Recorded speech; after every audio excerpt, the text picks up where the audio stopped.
Give me a second. Hang on. Hang on.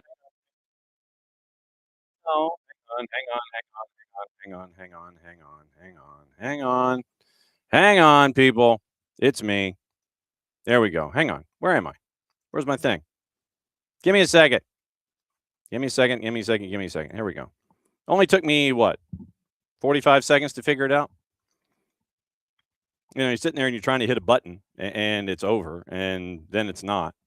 So, yeah, welcome to SOT and the shenanigans and buffoonery, and otherwise known as morning D cream. Jeez, morning, evening.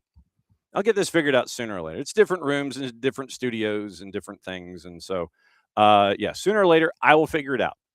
And at that point, who knows what's possible? All right. Tonight it is the standard amount of buffoonery shenanigans, checking everything overseas and getting you ready for the midweek and the week that will be and all those kinds of things. We do have picks of the week in hour number 2. And Jarrett submitted his. I submitted mine. We'll go through what happened last week. The folks in the Discord, they posted their numbers, and they're doing far better than either me or Jarrett. And it was a shootout, apparently. And I take full credit for blowing up the tiebreaker because of the wording that I had at the end of the show last week about which particular competition it was supposed to be that was involved in the tiebreaker scenario. So that was the edit name and title. Jeez Louise, I don't have a title of Madison Cruz. So there. So that's where we are, and so we'll go through everything Europe-wise.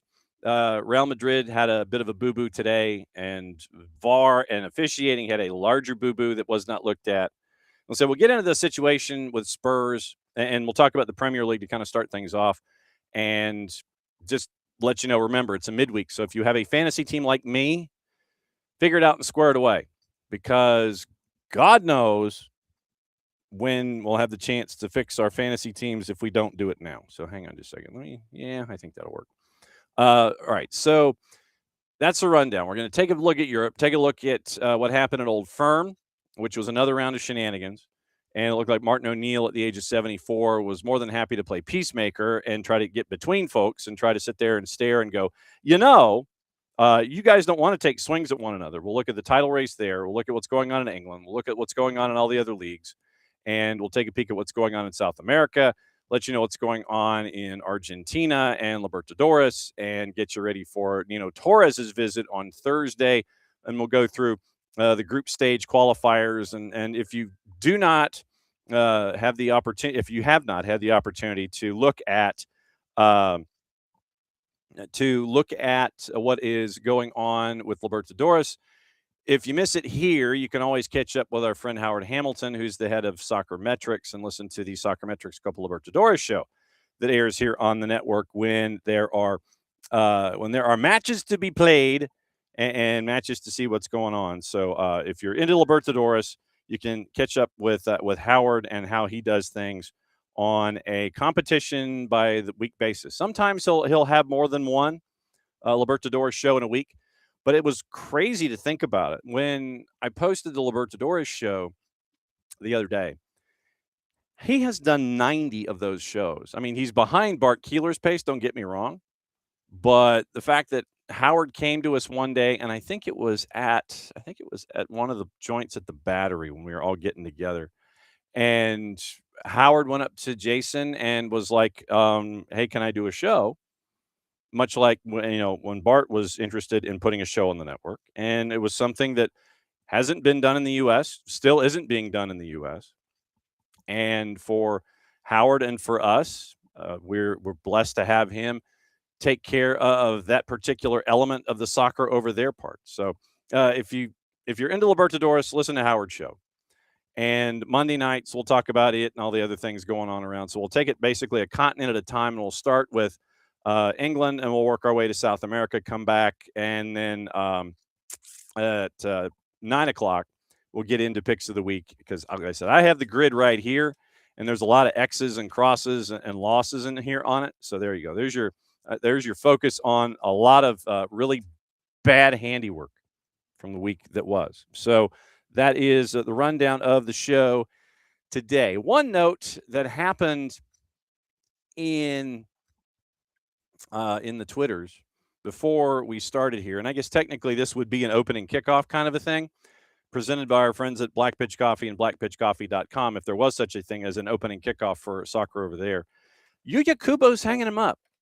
And I say that for Jarrett's benefit because it was crazy that, and we had wondered why no one had picked up Yuya Kubo in the offseason in Major League Soccer. And now we kind of know why. So, we're in the match week 2. No one's knocked on his door. And so he's kind of like, well, yep, we're done. And there you go. So Yuya Kubo's, he's hung up his boots. And so next time that Jarrett is healthy enough to come wandering in, we will discuss.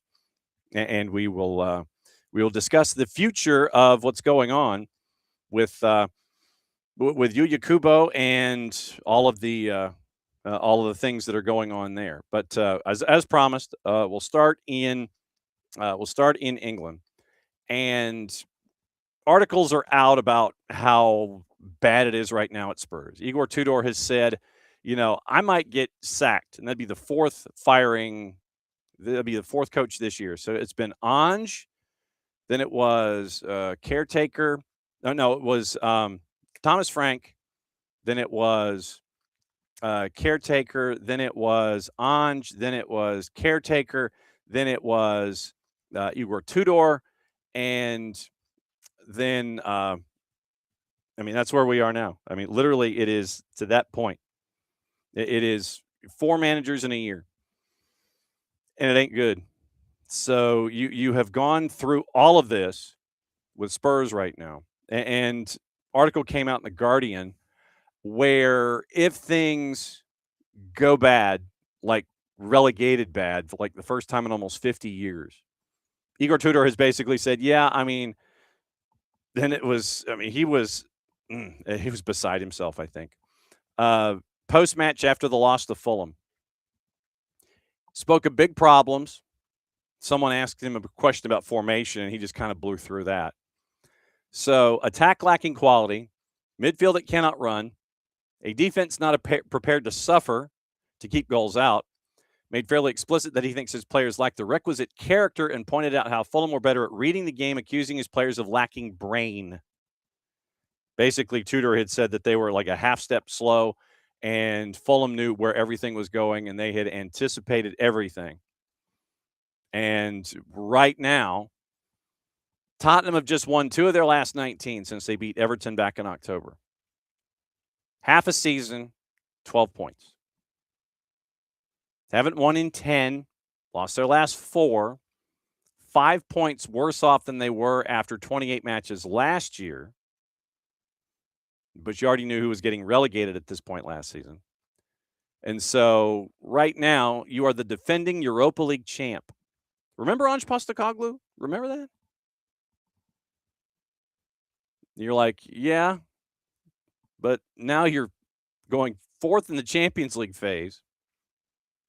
And so 1 of 5 clubs started the Premier League in 92.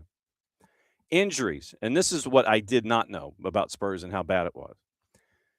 Current injuries: Jed Spence, Destiny Udogie, Ben Davies, Rodrigo Betancourt, Lucas Bergvall, Mohamed Kudus, Delan Kulishevsky, James Madison, Wilson Odobert.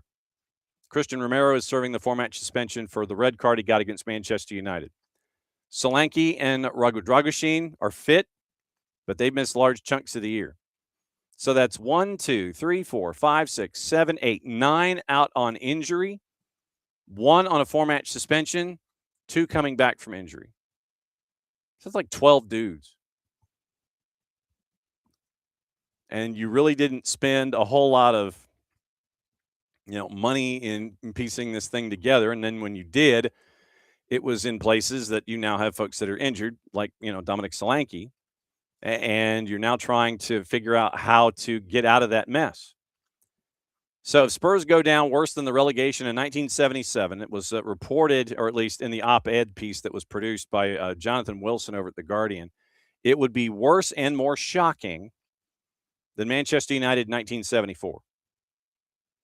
So you're looking at this being a very real possibility right now. We'll go over the standings in a sec. But surprising no one, and like I said, this is what has stunned me this entire time. that still, you do not have a sponsor for that stadium. How do you not have a sponsor for that stadium? That is beyond me. Legitimately. How do you not have a sponsor for that place? You build a new barn like that, I would think walking in that you would have had a sponsor. But no, and you've been fighting it the entire time. Seriously. How do you not have a sponsor for that place? Tottenham's actual chances of relegation a couple of weeks ago were at 3.33%. And this was 2 matches ago. 36 points available. So then if you were to go down, this was pieced together by Elias Burke over at The Athletic. So who would leave? And this is, dudes that would not want to have any interest in sticking around in the championship. Vicario, Porro, Udogi, Van de Ven, Romero, Danso, and Jed Spence probably would get new homes, and you probably could get some money back for them or have them out on loan. Conor Gallagher was courted by Villa, moved to Spurs. Obviously, he'll want to continue playing in a Premier League level. Betancourt signed a long-term deal, and it was part of Thomas Frank coming in. Underwent hamstring surgery in January. Forwards, Solanke, Hudus, Madison, Kulishevsky, Xavi Simon, Richarlison. They're not going to want to hang around. But then you look at who might be able to have a decent playing time, who could thrive in that situation. A lot of it was pointed at Wilson Odobert as a France U21. You could build something with Mikey Moore. Archie Gray was also put in there, Popsar and Lucas Bergvall. Antonin Kinski probably would be your starter in net. You could have some U18s that would be a part of the deal. But right now, and this was part of the economics that was broken down of it, Spurs have one of the most expensive season tickets in the Premier League. And you don't have a sponsor for your stadium, but you have one of the most expensive season tickets in the Premier League. One seat that does not include domestic cup or Champions League matches, anywhere from $2,900 down to $1,150. If you want to get in the barn for 19 matches, it literally is, $1,159 base. So what's 19? So it's a 40, like high 40s in pounds. So that's probably what, like $60 a match to get in the door, just to get into Spurs Stadium. They've won twice, lost 7 in 13 matches. Spurs decided to freeze their season ticket prices for next year after consulting with fan groups. Cheapest adult season ticket for a team of this import that was sent down and they looked at Villa of the big dogs, from $322 to $595. And then, of course, they, jacked up the rates 10% when they made it back to the Prem, and they yo-yoed back in the next year. So you're looking at teams going down. They rescinded a little bit, but then they go back up 15% or so. So that's what you're kind of staring at when it looks to ticket prices anyway. 9th wealthiest team in the world game, according to Deloitte. Revenue of 673 million euro. 88 million more euro than the next richest, Chelsea, getting into the round of 16 in Champions League. Obviously, that revenue is going to increase. No club in the Premier League era, according to our friends at The Athletic, who pieced this together. And this was, once again, our friend Elias Burke. No one in the Premier League era have recorded more than £200 million in single-season revenue and gone down. Wage bill would be ridiculous, but once again, you're looking at, a lot of folks leaving. You see what Spurs Stadium is able to do when it comes to hosting other events. The rights deal for UK through NBC, to give you an example, $2 billion a year through 28. EFL's deal, 935 million pounds over 5 years. You're going to get the parachute payments. Sponsorship deals, and this was the killer right here. Current deal with AIA expires at the end of next year. Industry sources told Burke that if the club were thinking of looking for alternatives, which would become the club's training kit partner from 27 to 32. Reduced global audience in the championship, Spurs would likely renegotiate deals with other existing partners or secure new short-term sponsorships. Mike Jackson, chief exec of Elite Sports Marketing, said there may not be a relegation clause in their front-of-shirt contract with AIA. Burnley or even Coventry City will have relegation and promotion clauses. AIA may not have that clause because it never would have been a consideration that Tottenham would have been relegated, according to Jackson. Conversations probably happening as we speak. Spurs will understand that AIA will not pay a Premier League rate, which is supposed to be about 40 million pounds a year, for a championship club, because you're not going to get the same kind of audience. You might have to just move the decimal place, literally a 90% discount. It'd be probably 4 or 5 million pounds if that was to happen. Just knock off 90%. If you can't reach an agreement, you could explore the market for a 1-year deal, assuming that you are confident you would bounce back. Then you have the iFollow subscription service for those of us that have our favorite clubs that are lower division in England. Game-to-game basis would be about the same. Service is priced at £180 for all 46 of a championship sides league matches. And then once again, everything short of the 10 o'clock Saturday morning window is available on Sky. If you're over here, you could watch it all on Paramount Plus. So it would really absolutely just punch them right in the neck when it came to all the finances. But where are things right now? Into the standings after what happened. Let's go over what happened this past weekend. We'll go backward to get you ready because we do have stuff in the midweek. We'll go over that here in a second. On Friday night football was your first. Big win for Wolves. They won 2-0 at a plus 390. Bournemouth and Sunderland drew at 1. Everton beat Newcastle 3-2. One of the crazier matches of the weekend. Everton at Newcastle was a plus 350. Liverpool had a big lead.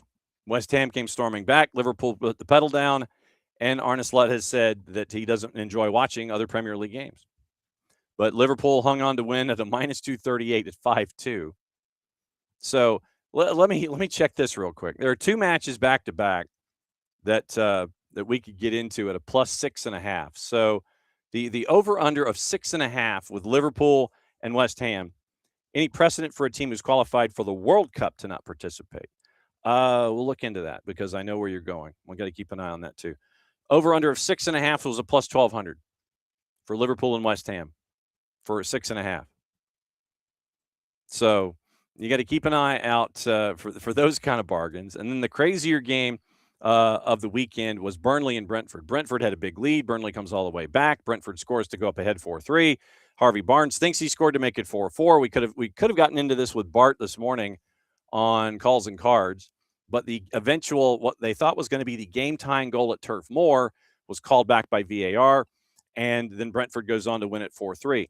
So, what was 6.5 at Burnley and Brentford? Was it more than a plus 1,200? The answer, yes, at plus 2,000, because traditionally we're not used to seeing Burnley score a whole lot of goals. Brentford wins at a minus 130, but if you'd had the parlay of over 6.5, you would have been very rich.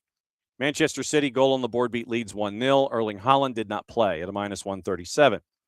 Keep an eye on that for your fantasy teams. And I also cannot remember the last time, speaking of matches, that all the games on a particular competition day ended with the same score.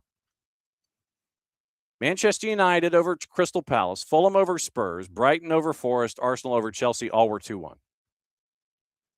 If you had that parlay, that's crazy. And I want to know who you were hanging out with to get that parlay. So you had those particular matches on the weekend. So one of the standings in the Premier League. Right now, the margin is 5, but Manchester City has a match in hand. Remember, Arsenal had those 2 that they played in the week. So Arsenal If Manchester City keeps form, the margin is 2. But right now it's 5, match in hand for Manchester City and basically everybody else in the Premier League. So 11 matches to go or 10 matches to go for Arsenal, or 9 matches, sorry. 9 matches to go for Arsenal. I can't count to 38. So 9 to go for Arsenal, 10 to go for Manchester City. Arsenal, 64 points, 5 points ahead of City, and then it's everybody else. Drew Dickinson's new version of the 3D is up. He talks about Manchester United coming out of the weekend, and you now have a short turnaround, and you have this sprint to get into Europe. So Manchester United right now is 3rd ahead on goal difference over Aston Villa. 5th, the European position, is Liverpool, who's won 4 of 5, and they're at 48 points. Chelsea is 6th, which would be Conference League at the moment. Conference League could go down to 7th, or it honestly could be as 8th, depending on who wins what. But right now, for the sake of argument, Conference League spot 6 would go to Chelsea. They're at 45 points, 2 points ahead of Brentford. Then you have the Chase group. Everton ahead of Fulham by 1 goal on goal difference, both at 40 points. Bournemouth is 10th at 39. They're unbeaten in their last 5. 2 wins. Brighton snapped a 2-game losing streak with a 2-game win streak. They're ahead of Sunderland on goal difference. Sunderland has 4 points in their last 5 matches. Win, draw, 3 losses. And the 3-match losing streak was snapped with the draw that happened on the weekend. Newcastle's at 36. They've lost 4 of 5. Crystal Palace is at 35. They've lost 2 of 3. And then that gets you to the relegation scrap. Leeds is at 31. They were unbeaten in 3 before losing to Manchester City on the weekend. They're at 31 points. Spurs has lost 4 in a row. We talked about how dire it has been for Spurs and for Igor Tudor and for Thomas Frank and for Ange and for Nuno over the last 2 seasons. Ange wins Europa League, and then he's let go. Thomas Frank comes in and trying to do what Thomas Frank wants to do with the personnel on hand, plus injuries. They don't want excuses in the front office. They just want results. They weren't getting the results. Thomas Frank goes. Sean Dyche and Igor Tudor. Forest at 27 points. They've lost 3 of 4. And then West Ham is at 25 points. They were unbeaten in 3 before losing last time out. So you have 4 teams separated by 6 points, but West Ham is 2 points and some goals away from safety. Minus 15 goal difference with Forest, minus 20 for West Ham. Burnley's at 19 points. They really could have used a point against Brentford, if not 3. And then Burnley, once again, 19 points. And then Wolves will not be the worst of all time. Right now, 2 wins in 29. They have scored 20 in 29. They've given up 51. But they will not be the worst team of all time in the Premier League era in the 34 years that the league has existed.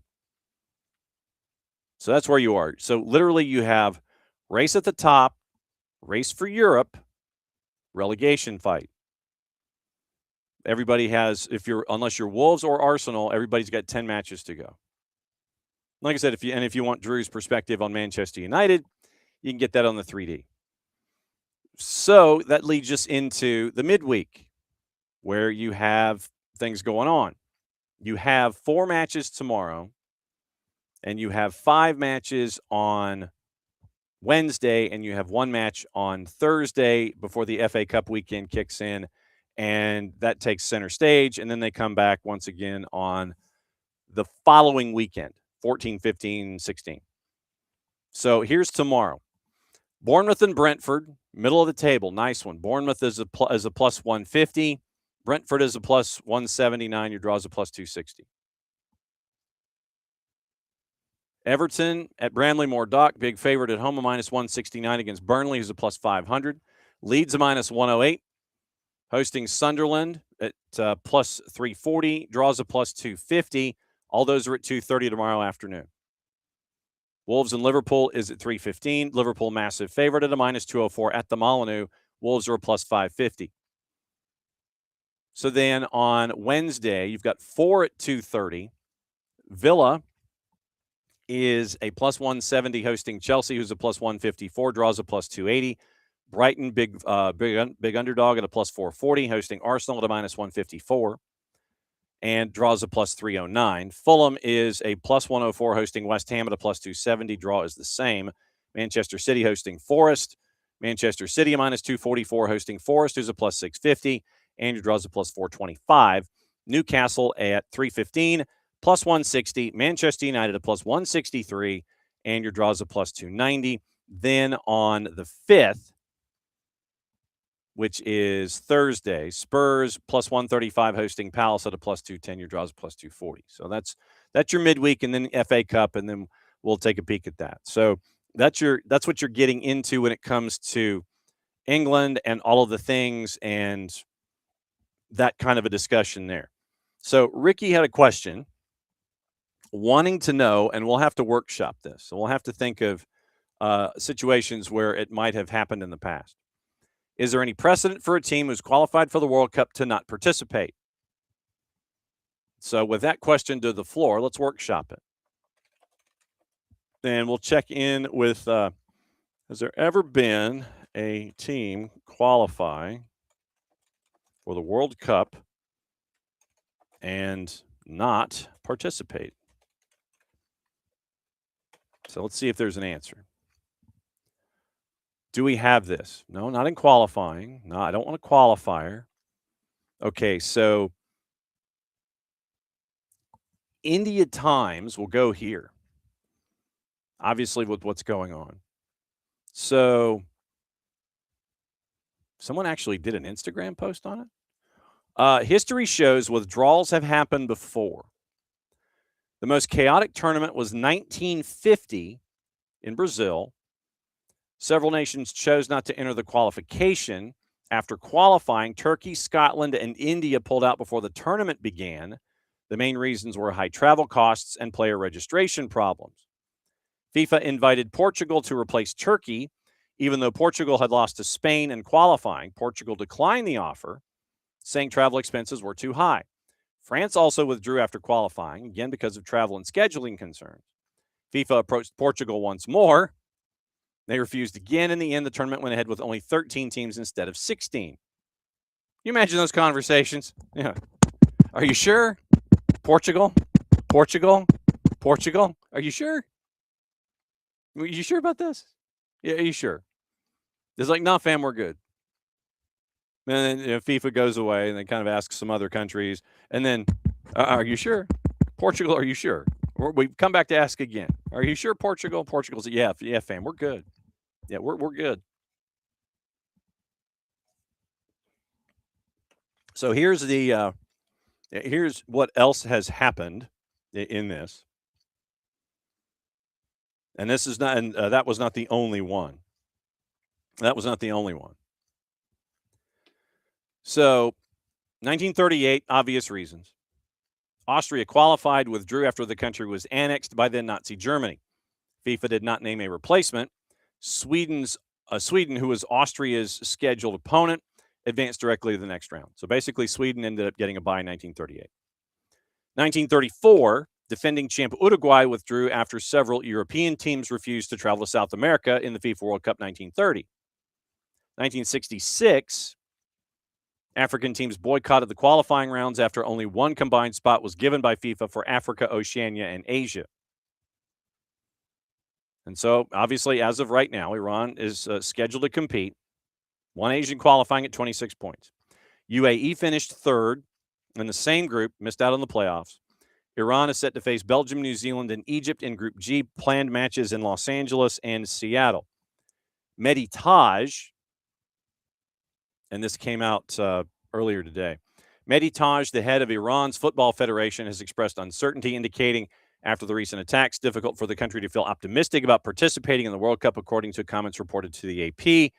And so, obviously, there'll be some kind of consultation with FIFA and with Iran's Football Federation to figure out, okay, here's the deal, And I imagine what is going to happen is that they are going to play this in the calendar as long as they can.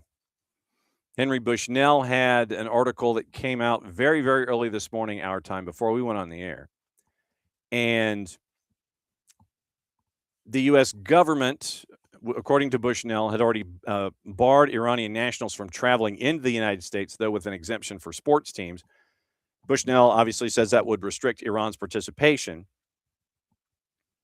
Then the Meditage quote that is attributed to the Associated Press. So if Iran does not participate, options. You can go through the rundown of the qualifiers, and you can see what the teams are in that order.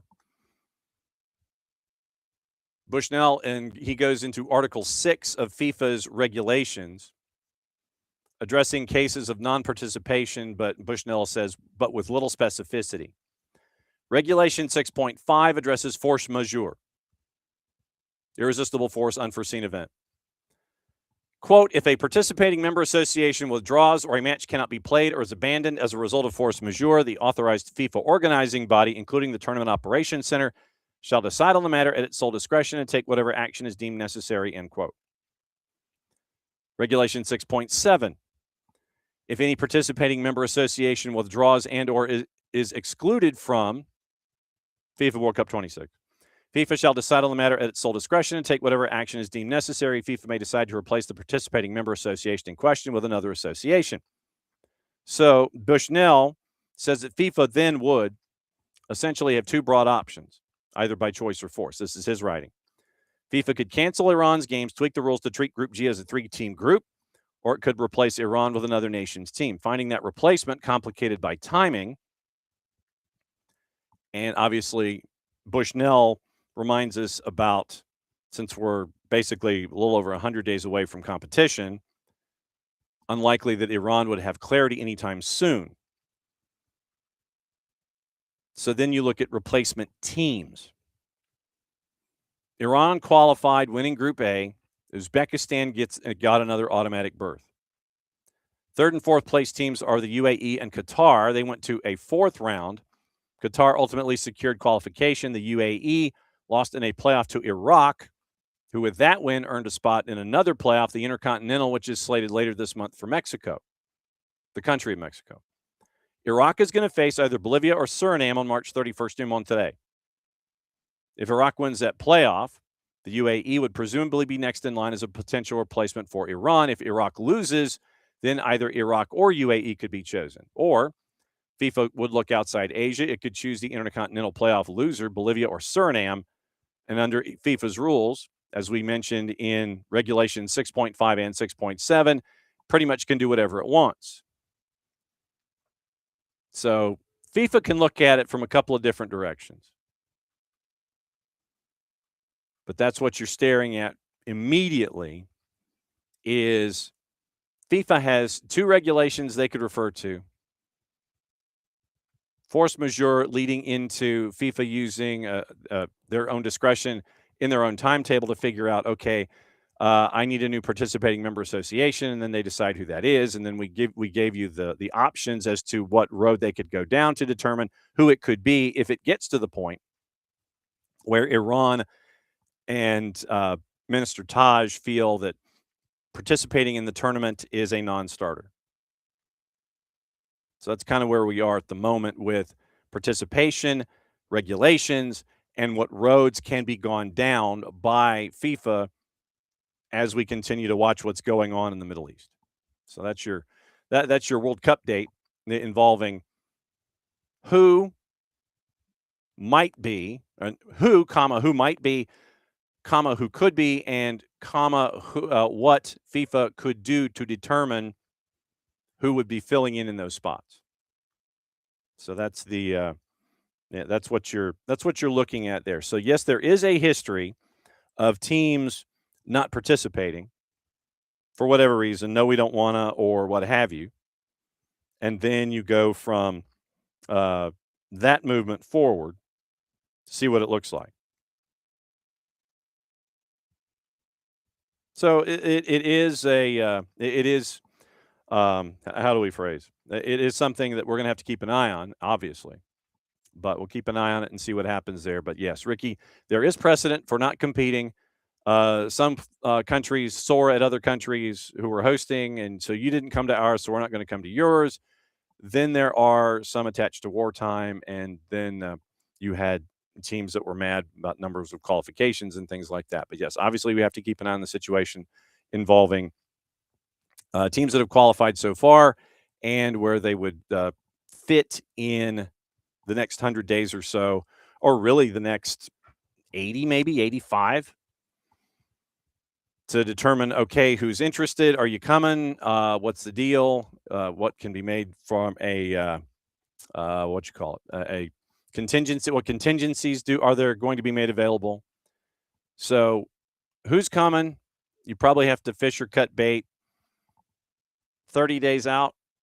So you've got another 70 in theory, so another 10 weeks. So that way, if you decide to go in another direction, you can give that team that you would be bringing in as Team 48 an opportunity to get together and practice and assume the same travel schedules and those kinds of things. So I would probably say you've got 10 weeks to determine, okay, what's it going to look like, and then go from there.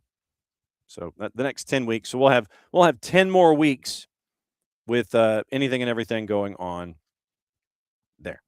So that is your precedent and your food for thought when it comes to the tournament that is coming up here in the spring and the summer. So, yeah, I mean, it's like I said, something to be kept an eye on for the next little while. You might have missed it this morning, but Weston McKennie's agreed to a contract extension at Juventus into 2030 through the 29 season. And there was a year left on the deal. Juve was like, we better lock him up. And so they did exactly that. So Weston McKennie's done. He's been on a bit of a hot streak recently. So Weston McKennie gets signed into 2030 for Juve. Good news for the men's national team. So obviously, very, very cool stuff there that we're keeping an eye on and looking forward to going on from here. Okay, what happened today? I think we have to go into Spain for this one, and it was a La Liga match where Getafe knocks off Real Madrid 1-0. Second loss in a row. Arbeloa maintained after the match that the title race is not over, losing at the Bernabeu to Getafe. 4 points behind Barcelona. Satriano scored in the first half. Madrid could not convert a number of chances. Getafe won their first match at the Bernabeu in 18 years. And so after the 90th minute, when you're in added time, so you had a bit of a coming together by both teams. Franco Mastantuono sent off in the 95th minute for dissent. And so the question that Arbeloa gets after the match, hey, is it over? I mean, and that's, you're looking for, certain media in these kinds of markets and these attached to these kinds of leagues, they're going to try and get you the question that is so off the rails all the way over to the other side to see if they can get you to give a response so that way they can feed their beast. Arbeloa's like, 36 points left. Nobody here is going to give up. 4 points is a gap we think we can bridge. And by the way, the knee sprain for Kylian Mbappe, no surgery is needed, according to Alex Kirkland. Getafe defeat the second in a row. They lose 2-1 to Osasuna back on the 21st. They also did not have Jude Bellingham today with a thigh problem. Madrid visit Celta de Vigo on Friday before hosting Manchester City Champions League round of 16 next week. So you got that to look forward to. Then Arbeloa said, we created chances to score. Can we play better? That's also true. I can't criticize the effort of the players. It's my job to improve the play of the team. Referees report said Mastantuono had been shown a red for shouting, "What a disgrace," twice at the official. Arbeloa said, I don't know exactly what happened, but he must have said something. That can't happen. Getafe coach Jose Bordalás refused to be drawn in on whether VAR should have intervened to review an incident in which Rudiger appeared to knee Diego Rico in the face. Remember our discussion about VAR from this morning with Bart. The video is out there, and all I'm going to do is say this. The video is out there, and legitimately, I think Rudiger should have gotten something.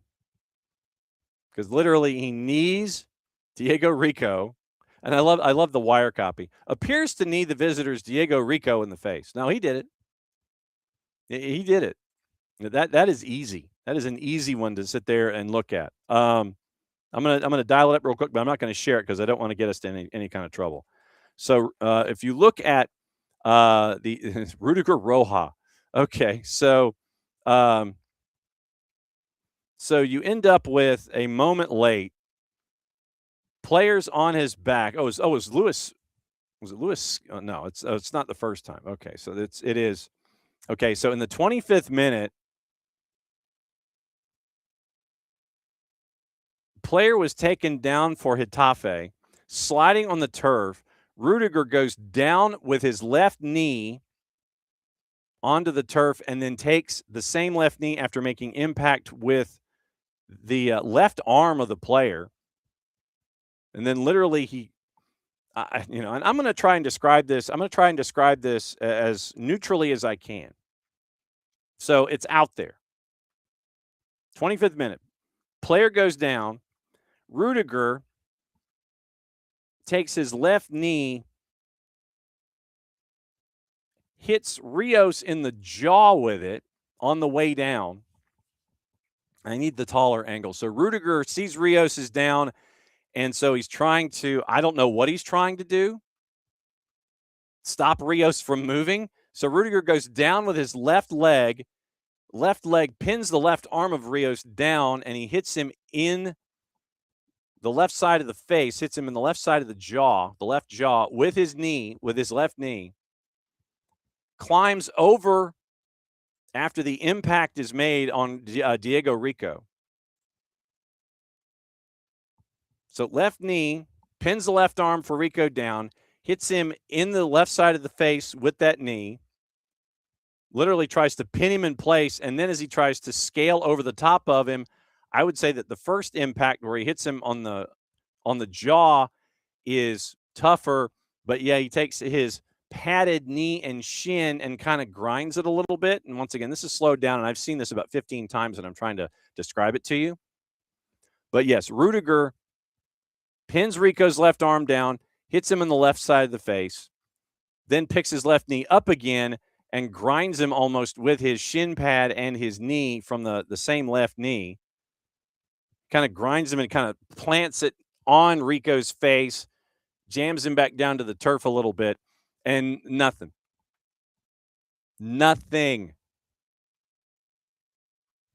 Bordalás said everyone saw it, but I won't talk about it. What we have to do is enjoy the victory. Now, the larger question will be for the Referees Association and the RFEF.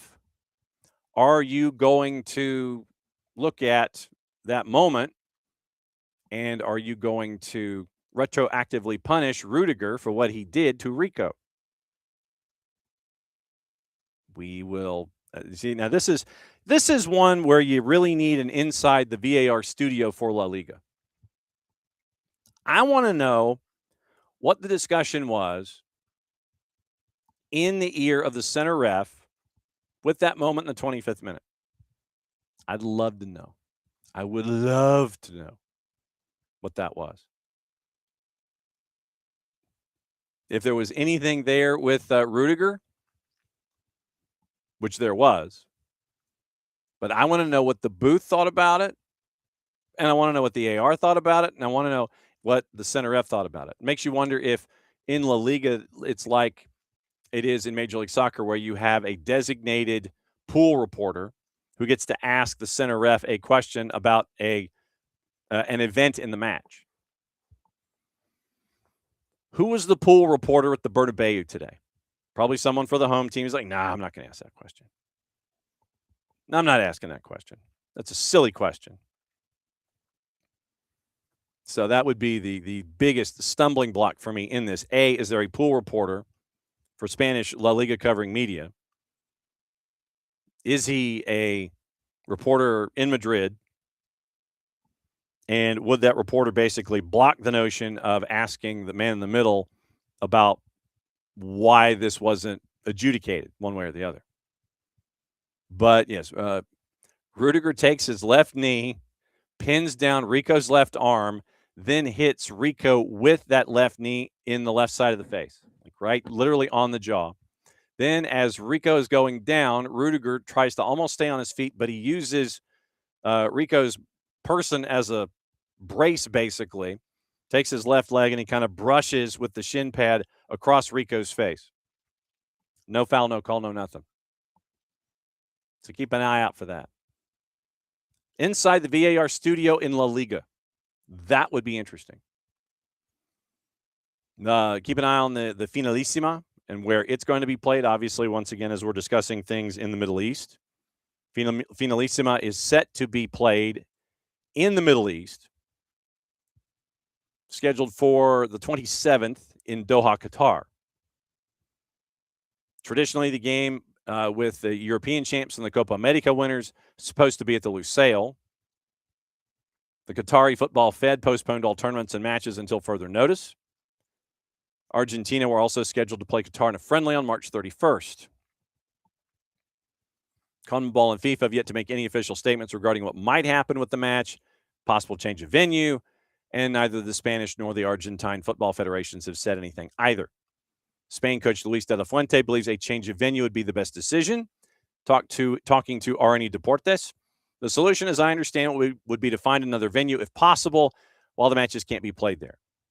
I think that's pretty much the direction the negotiations are heading. People are working on it at all levels. We know that talks are taking place. Negotiations are underway. The first priority, obviously, as a society is to stop conflict. But once it's already in full swing, and we don't know how long it'll last. So Barcelona, Messi and friends, slated for the 27th, on Argentina and Qatar at Lusail on the 31st of March. Cristiano Ronaldo's club Al Nassr has seen their Asian Champions League matches postponed until further notice. They were scheduled to play on Wednesday in Dubai. And also keep an eye on the Formula One race. So there's a lot of stuff going on that you got to keep an eye on. So keep your head on a swivel. And once again, check your sources, check your sources, check your sources. Cesc Fabregas says he wants a little bombonera. Urged Como fans to turn Giuseppe Sinigalia Stadium into a little bombonera for the Coppa Italia tie against Inter. Facing the leaders in Serie A on the first leg of the semis. Tomorrow, Inter are the strongest team in the league. They have been for years, really, and have great players. We will try to put in a great performance, knowing their strengths and their few weaknesses, and we'll try to hurt them. Como, 5th in Serie A. 3 points behind Roma and the Champions League qualifying place after their home win against Lecce back on Saturday. Inter beat Genoa 2-0 at the San Siro, 10 points clear at the top. The Nerazzurri are still without Lautaro Martinez. Bastoni is available after suspension. Como pair Martin Baturina and Jaden Adai missed last weekend's win, but Asane Jao returned from his long injury layoff against Lecce and is in contention to play. So keep an eye on that one. That one's going to be a fun matchup. Fun matchup. Really looking forward to it. I also think that Cesc Fabregas is going to be pursued by anybody and everybody. Rightfully so. So getting into what to look out for there in Serie A and the Coppa Italia. Serie A, you have matches coming up this weekend. So the Coppa Italia is going to be the meat and the sandwich. So you have your semifinals. Tomorrow it's Como and Inter. Como is a plus 200. Draws a plus 240. Inter on the road in leg number 1 is a plus 133. Lazio on Wednesday, plus 240 at home, hosting Atalanta, who is a plus 110. Your 90-minute draw is the same at a plus 240. So that's what you get for Coppa Italia. So that's your rundown of. Oh, I was going to do Scotland. So let me do Scotland. We had Old Firm on the weekend, and there was almost a fight with Martin O'Neill in the middle of it. So your results from the weekend, including Old Firm. Remember, they have the dreaded split that you have to keep an eye on, but Rangers and Celtic at a plus 270 in Old Firm. Nothing like Monday Night Football, huh? Noon on Monday. Or, sorry, noon on Sunday. Sorry, noon Sunday kick, Rangers and Celtic. I thought this was Tuesday for a second. So, noon Sunday kick, Old Firm, plus 270, draw at 2-2. Hibs draws Dundee FC at a plus 250, 3-3. Hearts beats Aberdeen 1-0 at a minus 217. And that was what happened on the weekend in the Premiership. So then you look at your standings, and it's still pretty jumbled, but Hearts has taken advantage over the last couple of weeks of what we've seen from Rangers, which has been 3 out of the last 4 draws. Hearts have won 3 of their last 4, and so their margin is back up to 63 points over 57. So it's a 6-point gap. Both teams, Hearts and Rangers, have played 29 matches. Celtic, third at 55. Motherwell unbeaten in 5, and they've won 3 in a row. They're at 53. Then you got your gap space. Hibs at 46, Falkirk at 42, and then the dreaded split.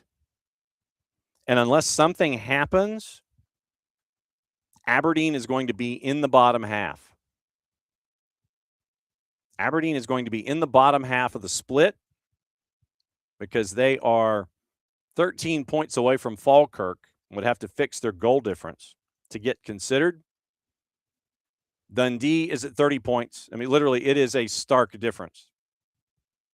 Falkirk's at 42. Then you go to the half that is not the top half.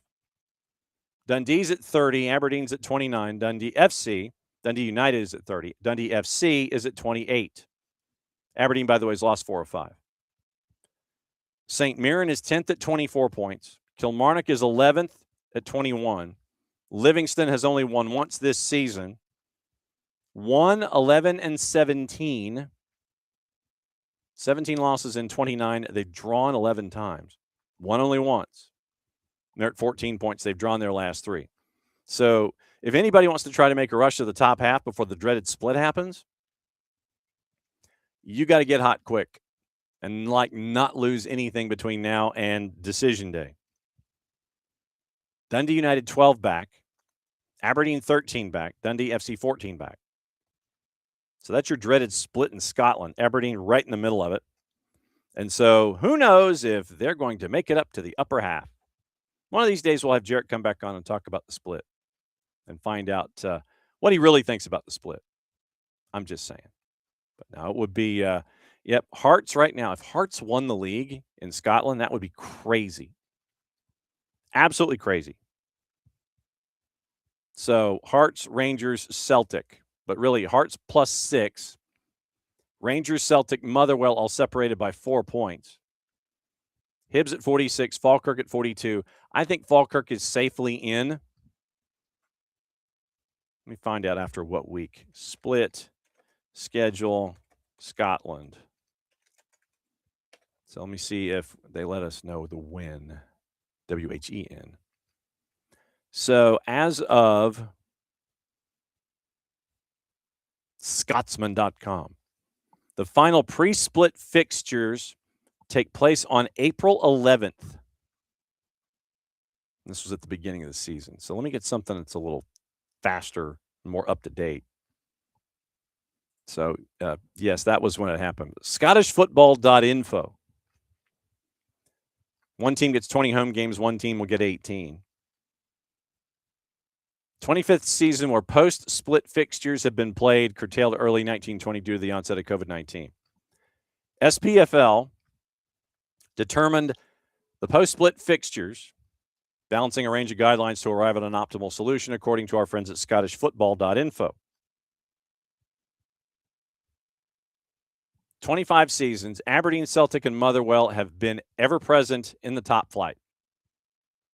Gretna, Falkirk, and Partick Thistle featured the fewest number of top flight seasons. Gretna once. And so you're looking at 6th place, and you're probably looking at 42 points. So you're looking at the 42 points marker for this. But as it appears, April 25, 26, May 2 and 3, and then the weekend after that. So according to the Scotsman and our friend Matthew Elder, the kickoff times have been figured out. Celtic have won 13 of the last 14, 6 points off the top. They'll have home matches against Hearts and Rangers after the split. They're trying to climb people.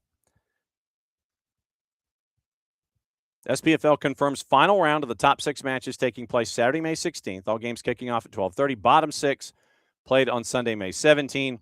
Kickoff time still TBA. Other post-split fixtures taking place on last weekend of April, first 2 weekends of May, and the midweek of May 12 and 13. Post-split fixtures and broadcast selections will be published following fixture round 33 on April 11 and 12. SPFL clubs involved in the playoff round of European competitions next year will again be able to postpone their Premiership round 3 fixtures without needing the agreement of their opponents.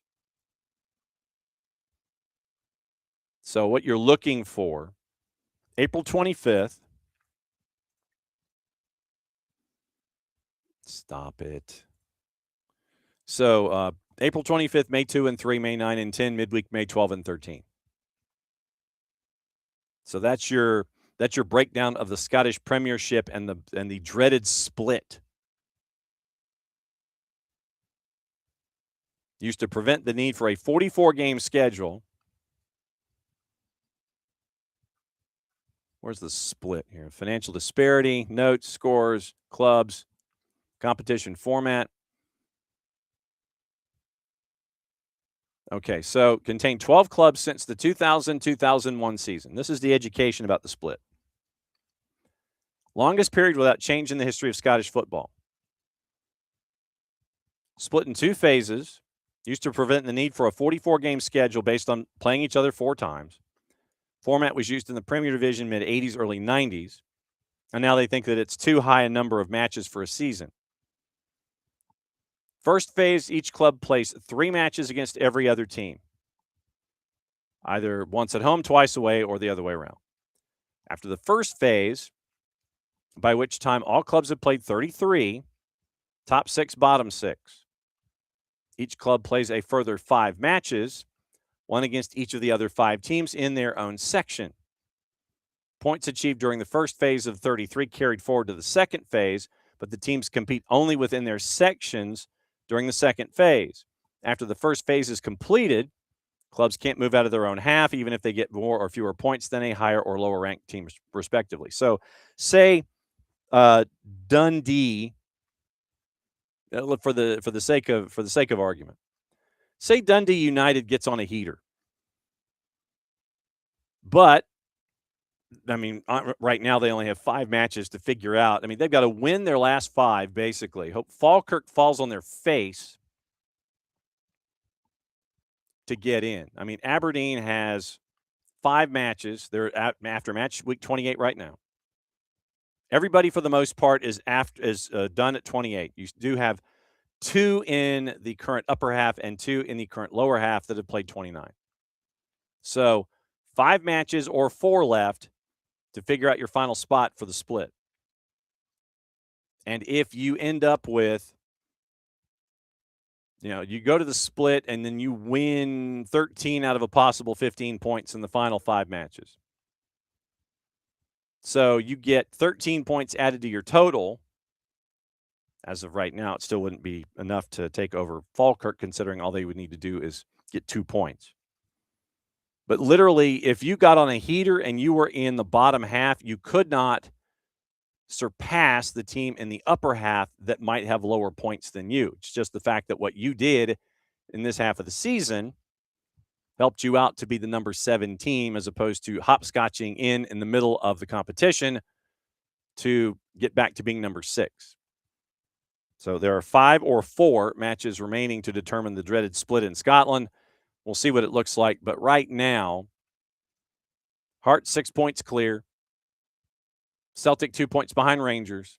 Motherwell 2 points behind them. So once again, 3 teams, 4 points, 2, 3, and 4. Hibs, I think it's safe to say that they're in. They played 29. So if Dundee United was to get all 15 points, they'd get to 45. So they couldn't even catch Hibs.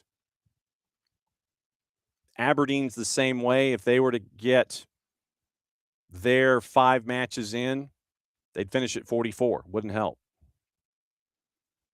Dundee FC is at 28 points right now. And so if Dundee FC was to do something and they'd get on a heater and they run their last 5, they can only get to 43. So literally, you could run all day if you wanted to. If you were Dundee United, Aberdeen, and Dundee FC, you are not, in all probability, going to make it back into the upper half before they go to the split and determine who the best of the best is and the best of the rest. So it's probably not going to happen involving the split. But Aberdeen, who signed the deal with the ticketing company where Derek Ray thinks it'll be worth up to $3 million of extra added capital for Aberdeen using this relationship. We'll see. I'll believe it when I see it. And Aberdeen's going to probably be in the lower half because, once again, all Falkirk has to do is win 1 match.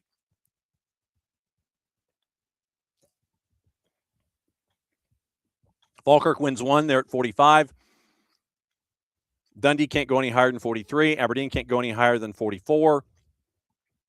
Dundee United can't go any higher than 45 and make up a huge goal difference. So Dundee would have to win out. Falkirk needs 4 points, basically. Hibs is untouched. If they were to lose their last 4, whoopee, not going to hurt them.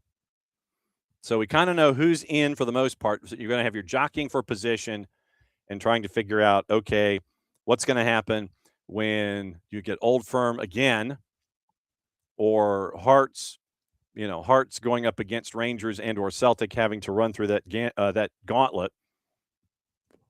Biggest thing for Hearts, take care of your business in your final 4 matches. Take care of your business. Get as much of a buffer as you can. They're playing Kilmarnock at Kilmarnock on the weekend. This should be 3 points for them. Rangers, by the way, gets St. Mirren, who only has 24 points. They've only 5 and 28.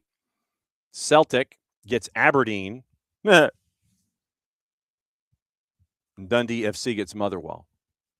So it's kind of leaning into that right now in Scotland. So, yes, the dreaded split is where we are. So that's the tour around the planet. And, of course, now since we are in hour number 2, time for Picks of the Week, which means we get to hear the best baseline on this or any other planet.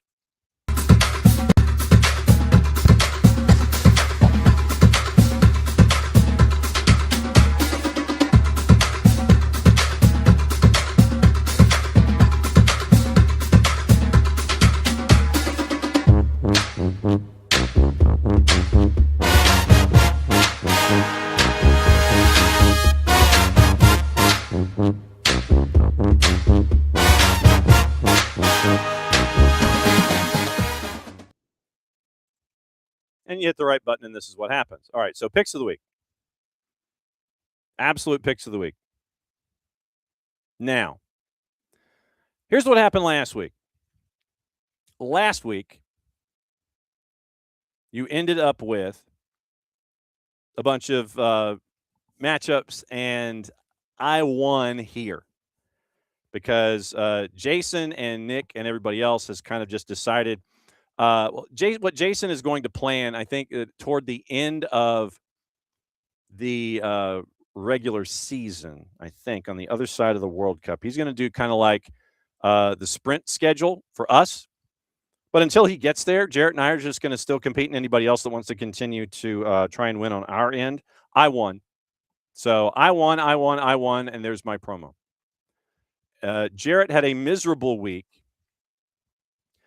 It was Wrexham and Portsmouth, and Wrexham got the win. Wrexham is in the 6th spot. They are in the final spot right now in the EFL Championship. They're in the playoff promotion. They're in the playoff promotion spot number 4. Wrexham won, and I got that one, and so did Jarrett. And then it went off the rails for Jarrett for the rest of the time, I think. Well, part of the time. So Gimnasia and Rosario Central, I had Gimnasia winning at home. Rosario Central did 2-1, and so this is when my fall started. Then we went to La Liga 2, Albacete and Almeria, and Jarrett picked a draw at a plus 250, as you should have. And those odds, by the way, by the time they finished, were dead even. It was like basically Almeria finished at like a plus 145.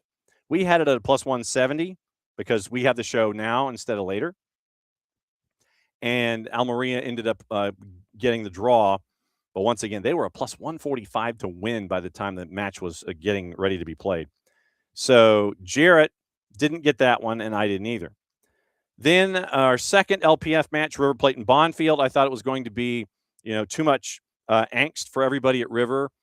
If you were watching it on Thursday night, late Thursday afternoon, fantastic scenes. And after the match was over and River had dispatched Bonfield, which meant that I lost, and Jarrett did not, at a minus 204. That the fans were booing the players as they were walking off the field, but they gave Gajardo all the love and flowers, and it was really cool. So I didn't pick River Plate.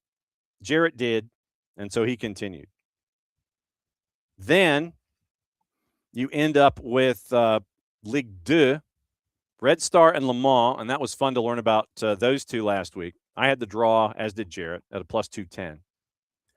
Then we went to Slovakia and learned about Michalovce and Kosice.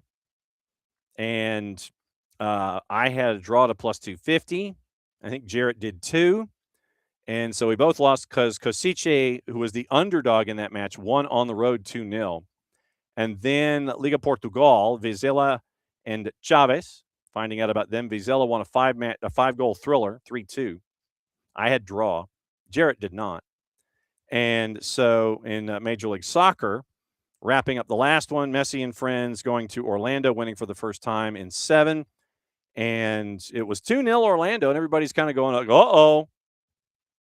But then it was far more than an uh-oh that was going on in that matchup. So if we look at things, so I ended up, let's see, plus 110. Then I lost Gimnasia, so that puts me at plus 10. I lost Albacete and Almeria, so that put me at minus 90. I lost Bonfield, which put me at a minus 190. Then I won Red Star, which got me back to plus 20. Then I lost Kosice, which got me back to a minus 80. And then it was minus 180 with Vizela, and then a plus 133. So I finished at a minus 47. So I finished at a minus 47. Jarrett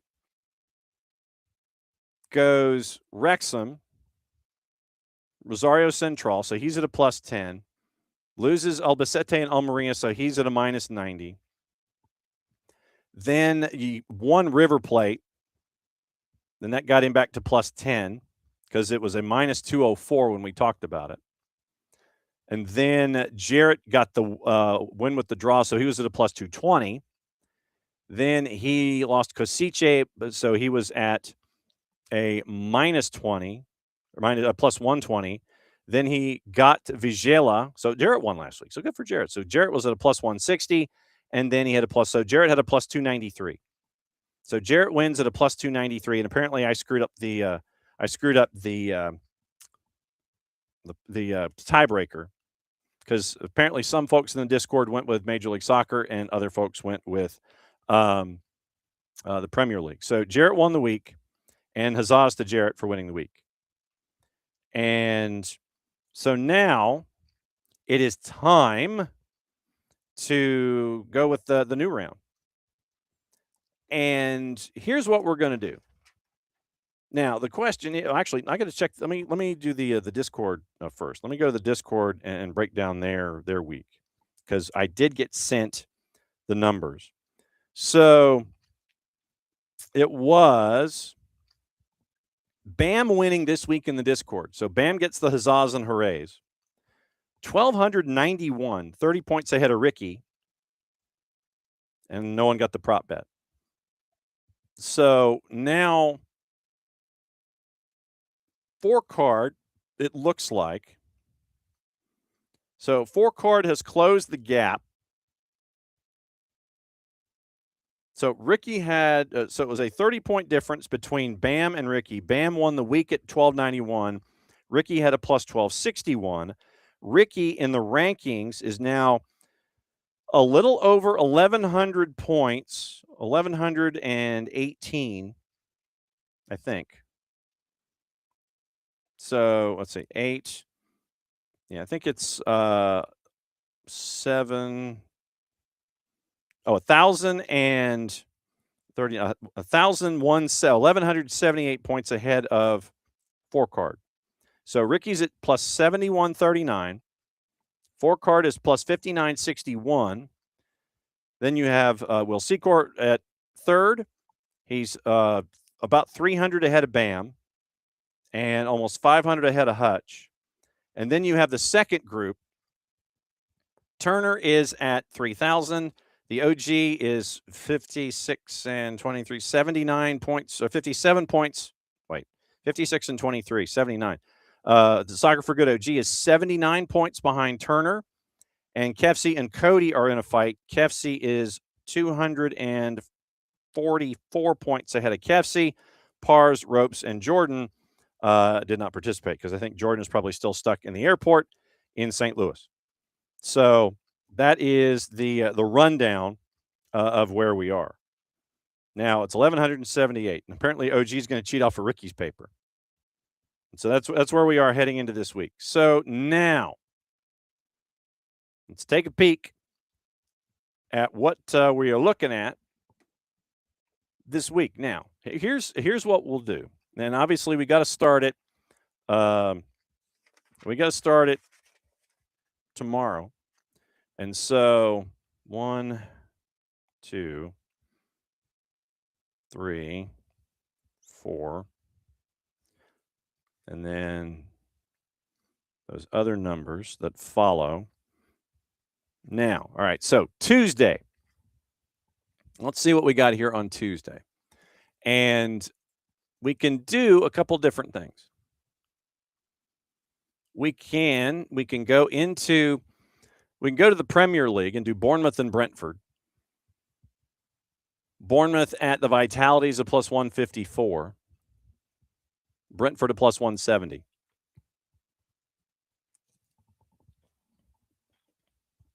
And I think that's what we'll do. We'll start there with Bournemouth and Brentford. So Bournemouth and Brentford.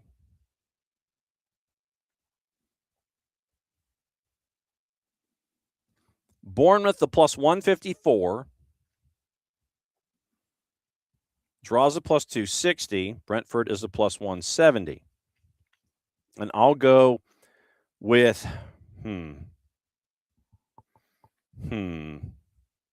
I was going to go with Bournemouth at the Vitality, but let's check the midweek press conferences and see if there was anything to discuss.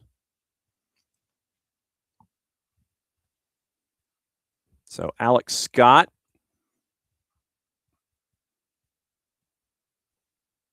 is being predicted to have a decent day with more than 2 shots. But frankly, coming out of the midweek or coming out of the weekend to come and play in the midweek, what happened this past weekend, we use as a base. And see, so Bournemouth played Sunderland to a draw at home early Saturday. They were the early Saturday kickoff. So Bournemouth at least has had the chance to play at the Vitality Saturday, Tuesday. Brentford went through all of that craziness at Burnley.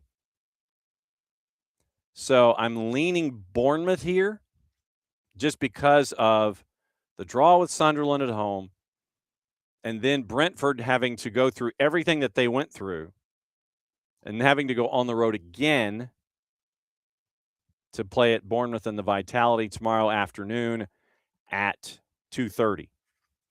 So 2:30 Tuesday. So tomorrow is the 3rd. So we'll go Bournemouth and Brentford, and I know I vacillated and I apologize. But I'm going to go with Bournemouth because of all of the craziness. I think that Brentford runs out of gas late. No offense to all of our local Bees supporters. But I'm going to go with Bournemouth over Brentford just because Brentford will be just blank and tired. Absolutely blank and tired. So that's the first one. And obviously, we're going to have to keep an eye out on a couple of other things. Do we go back to do FA Cup? Do we try to figure those things out? That's a part of it too. When we're going to be checking out all of those, and trying to find obscure leagues to look up. That is going to be the interesting part of this. So if Tuesday is the 3rd. All right, so here, all right, so if Tuesday is the 3rd, by the way, tomorrow's show is stacked. Dave Leno joining us at 9:30 in the morning talking Philadelphia Union. KCD joining us at 10. Ali Curtis, president of MLS Next Pro, is going to join us at 10:30. So stacked show tomorrow. And Chris Doran is set to join us at 9:05 on Thursday. So if Friday is what we think it is, okay. All right. So I've got that on Saturday. So Saturday we'll go here. All right. So that's one of my matchups. I'm picking countries as we go. So tomorrow we need something either Tuesday or Wednesday. Nothing going on in Brazil until the next weekend. And Serie B does not kick back in until later in the month. So when was the last time we were in Bulgaria? That's tomorrow morning. You're not helping. Ludogorets, you're not helping me any. People, come on now. All right, so if that's Saturday, okay, well, we could do that one too. So, and what I'm trying to do now is I'm trying to write down matchups so I don't bypass them and get into those particular time frames. Okay, so still searching for the midweek. And this is where the fun starts. Trying to figure out who's going to be around in the midweek. So Friday. All right, so we could go there on Friday. Or do we want to? Well, hang on. Do we want to go there, or do we want to go? Well, we don't have any choice if we're going to go there. Okay, so if we go there at that time. Okay, so remember that one. Do we have anything? Well, and that's a country that, and like I said, I'm buzzing through these countries trying to figure out, okay, what can we grab and go to places that we haven't been to in a while. Ooh, okay. So, all right, match number 2. Going to Costa Rica. So we are going into the Costa Rican Primera on Wednesday, and it's Wednesday afternoon late. So this one might be on CATV if we can pick it up. Costa Rican Primera, Zeladon, and Liberia. The team, not the country. Zeladon is a plus 145. Draws a plus 220. Liberia is a plus 154. Looking at the standings, Zeladon and Liberia in the Clausura, it is 7 versus 8 in the Clausura. This is match week 10 in the Clausura. So we're reaching the halfway point of the Clausura in Costa Rica's Primera División. Zeladon is 1-5-3, scoring 9 goals in 9 matches, giving up 12. They've lost 3 of 4. Liberia, the team, not the country, snapped a 4-game losing streak with a win last time out. They are 2-5, and they are behind Zeladon in goal difference. And that is the reason that even with 2 more, that they have 2 wins compared to 1. If you have teams that have the same number of points, they go to goal difference later. It's like wins, doesn't matter. Total points, and then they go to goal difference. So that's why Liberia, even though they have 1 more win, and that was against Sporting FC last time out, they go to goal difference. Zeladon has a better goal difference right now, and that's why Zeladon is 7th and Liberia is 8th. So to find out about Zeladon FC, we're going to go and support our friends at the Wikipedias and find out what they have to say about it. So, Asociación Deportiva Municipal de Pérez Zeledón, based in San Isidro de El General. Their home stadium is Estadio Municipal Pérez Zeledón. Their nickname is Guerreros del Sur, the Southern Warriors. Founded in 1962, reached the second division in 1976. Luis Orozco is their manager, and the capacity of the Estadio Municipal Pérez Zeledón in San Isidro de El General, Costa Rica, is 6,000. In 1988, Asociación Deportiva Municipal Generaleña won promotion to the Primera. 1991, a second team from Pérez Zeledón, Asociación Deportiva Pérez Zeledón, also clinched the second division title, prompting to merge the teams into ADM de Pérez Zeledón, which would represent the canton in the top tier. In 2010, Puma Generaleña was founded as successor to AD Generaleña. They won the Apertura in 2004-05 under the coaching of Carlos Restrepo against Saprissa. Defeated them. They defeated them in the Monsters cage, 1-0. Missed out on the overall championship title, losing to Alajuelense 4-1 in aggregate. Club's top goal scorer that season was Ever Alfaro. William Sunsing, Gainer Segura, part of the Ticos in their path to the 2006 World Cup. And so most of the roster is of Costa Rican heritage. They do have Luis Lopez, who is from Mexico. They have Jorman Aguilar from Panama, Joaquin Aguirre from Uruguay, Adan Climaco from El Salvador, Eduardo Pastrana from Mexico, and Manuel Moran from Panama. Christopher Solano is their highest numbered player, wearing number 70. They have 2 players out on loan. They won the Apertura 2017, beating Herediano.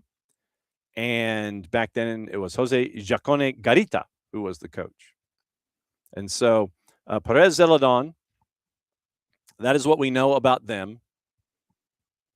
The Guerreros del Sur, the Southern Warriors, founded 35 years ago. And they're going up against Liberia FC for the moment until we come up with an actual name. So, Liberia, Municipal Liberia. Rather ominous looking. They are playing in Liga FPD, team based in Liberia, Guanacaste. Their home stadium, Estadio Edgardo Baltodano Briseño. They are the Coyotes, the Pamperos, the Liberianos, or Los da Ciudad Blanca, those of the White City. 2007, well, so they were established in 1977, 48 years ago. In 2007, businessman Mario Sotella purchased the club, rebranding it as Liberia Mia, My Liberia, after a Sotella project located in Liberia called Africa Safari Adventure Park. So think of it like Lion Country Safari. During his management, led the team to their greatest achievement, won the Primera División Verano 2009 championship, also against Sotella Blen-managed team Club Sport Herediano. Jose Cardoso is the current manager. They were 9th in the Clausura in 26. So they got their first CONCACAF International Tournament appearance. They lost 6-3 in the aggregate to Real España in the preliminary round in the CCL. Early 2010, they rebranded as the Águilas Guanacastecas, or the Guanacastecan Eagles, due to conflicts with the stadium owner, and they were forced to play in different locations, the Estadio Cacique Diria in Santa Cruz and the Estadio Chorotega in Nicoya. Not improving, demoted to the Segunda, and after trading franchise rights with Barrio Mexico. Move was regarded by some as controversial since Barrio Mexico club president Minor Vargas allegedly also was involved with Liberia. In March of 2011, UNAFUT decided to expel the club due to financial difficulties, forcing the team to miss matches. Played under the name Barrio Mexico, the franchise belonged to Liberia Mia, franchise which had been loaned to Sotella for the Águilas Guanacastecas club in the second division, returned so Barrio Mexico could continue playing. Liberia Mia disappeared from the organized football scene.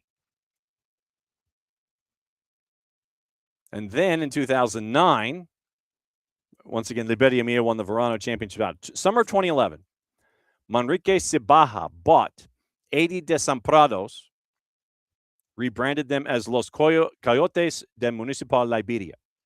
Club returned to the top flight in 15-16, relegated temporarily, came back to the Primera in 23. Stadium was built in 1970, and it is owned by the municipality of Liberia. 4,500 capacity, according to the Costa Rican Emergency Commission. And the natural grass surface was there to host the U17 Women's World Cup in Costa Rica back in 2014.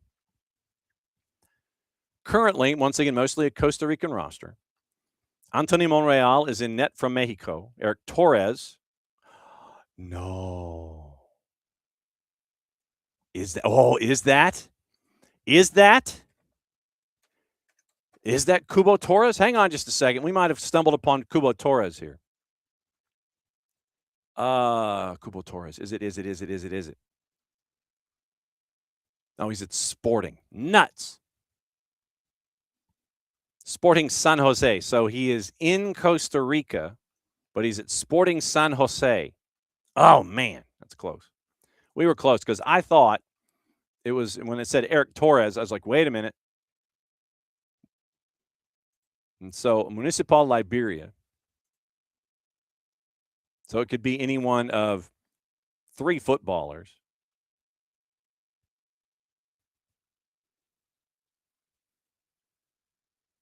And it's actually, it's got to be one of 2. It's either, well, it might be. It might be Cubo Torres. We might have stumbled across Cubo Torres here. So let's go into transfer mark. Let's see where. Oh, it is. We have found Cubo Torres, people.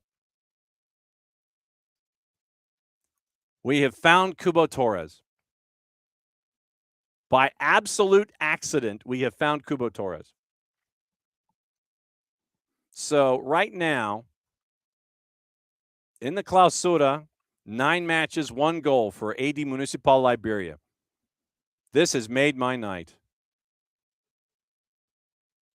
And this was after, in the Apertura, he played for Sporting, and then he has moved in the Clausura to AD Municipal Liberia. So in this season so far, in the Primera División, 10 matches for 80 Liberia, 1 goal. 9 matches in League, 1 goal. But in all comps this season in Costa Rica, 25 matches played, 6 goals for Cubo Torres. Yes, that Cubo Torres, the master of the dark arts like no one else. So we have stumbled across Cubo Torres. I can't believe it. On that alone, I'm picking Liberia. Liberia snapped a 4-game losing streak last time out. Zeladon has lost 3 of 4. And I think we're probably stopping right here with just the Municipal Liberia. And Cubo Torres, I'll be damned. That's awesome. So, Cubo Torres, we have found you and we are supporting you, sir. Cubo Torres. Ha ha. That's fantastic.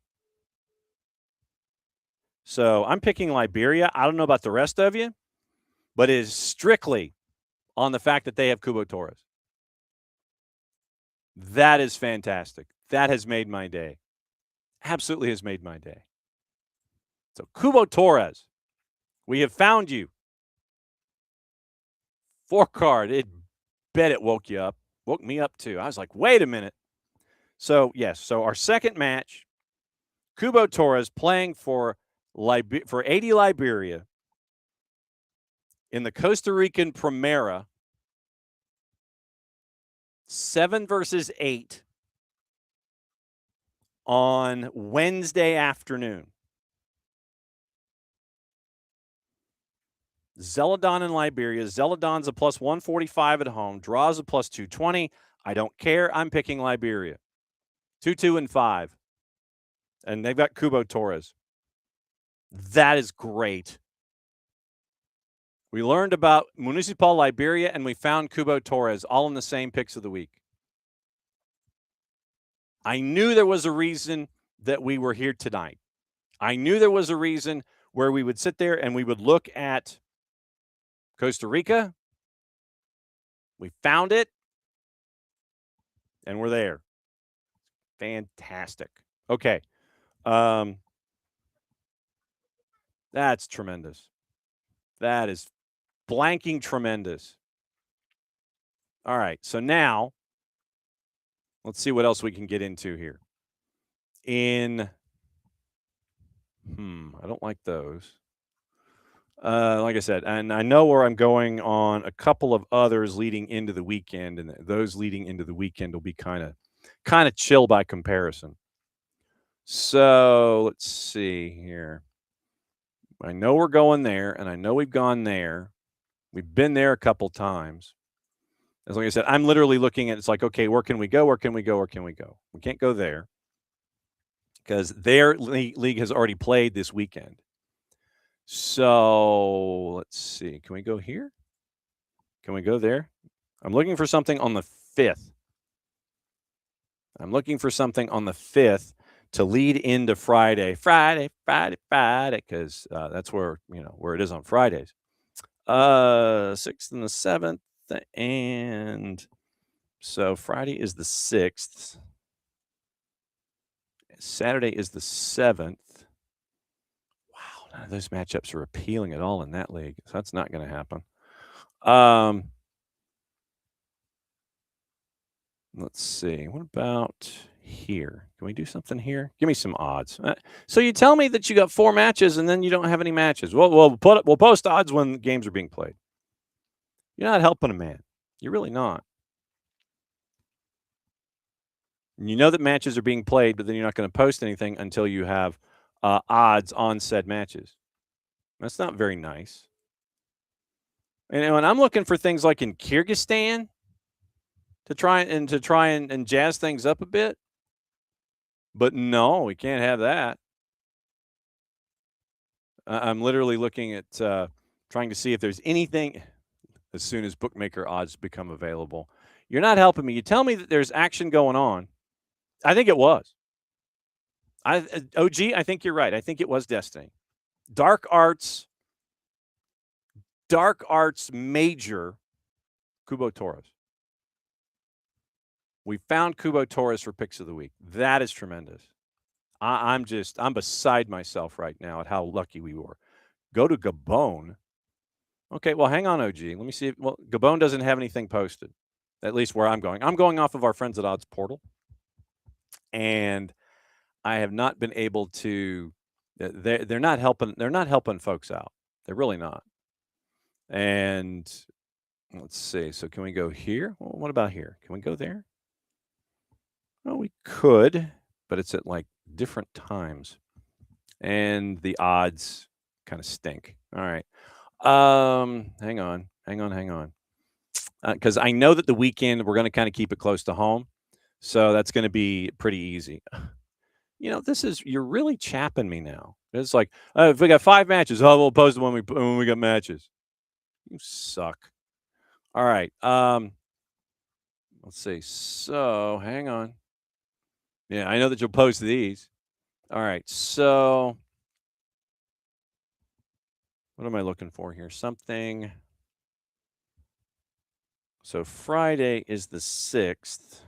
All right, hang on just a second. No, can't go there on Saturday. Can't go there. Actually, tell you what we're gonna do.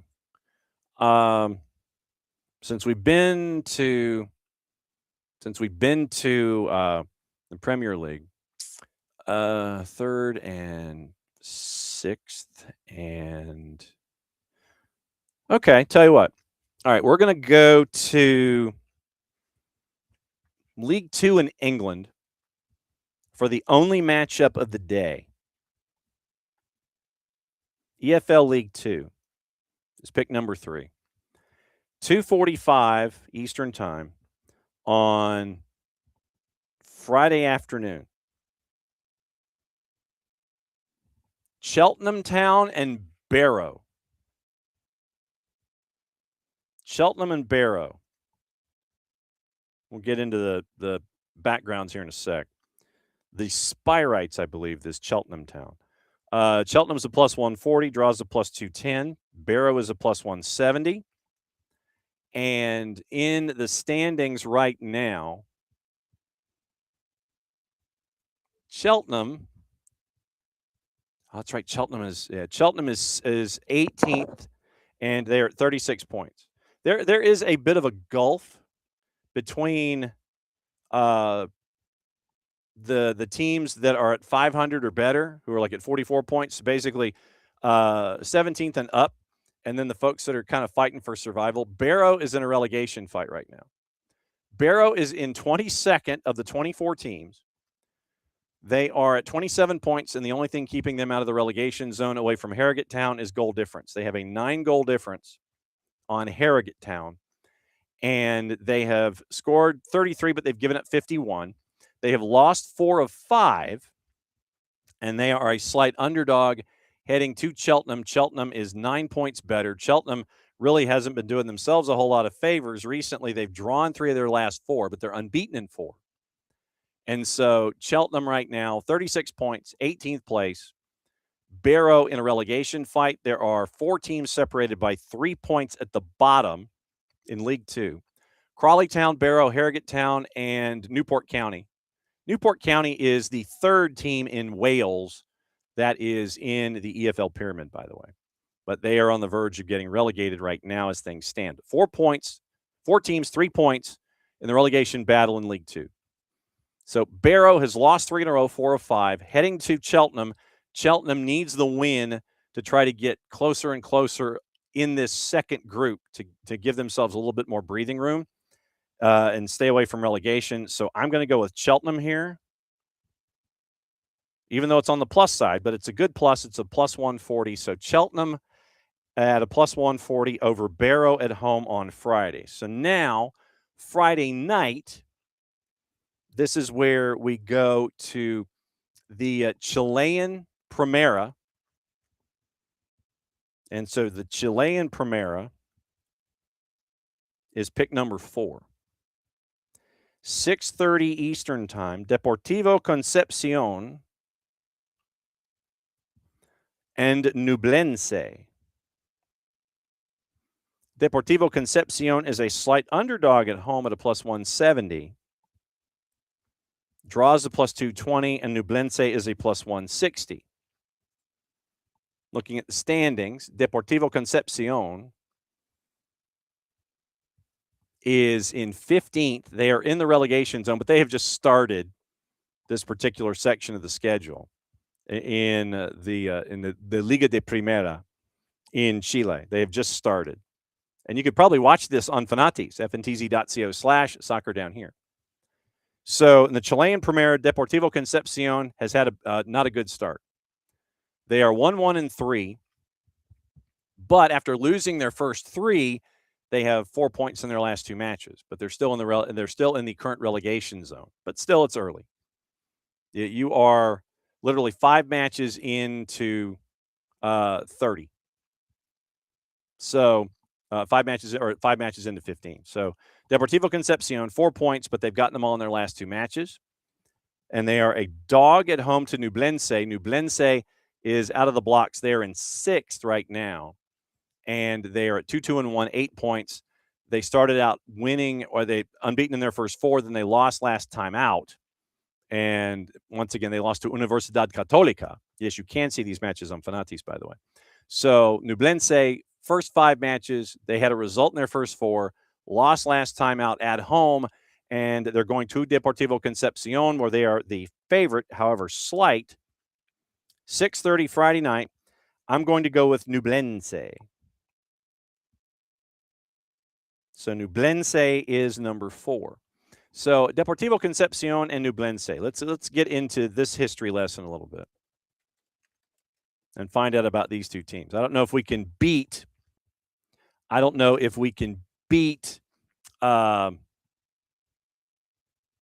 what we have with finding Kubo Torres. OG is locked into Gabon. I know. Well, I'm looking literally. I'm scrolling alphabetically, OG, and I'm trying to find something that will fit.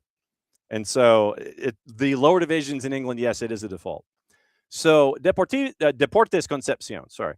Club Social y de Deportes Concepcion. Ooh, this is kind of wild. Okay, so we're going to look at this logo here. And I'm gonna share this logo. This is kind of what you call it. It is a bit on the psychedelic side.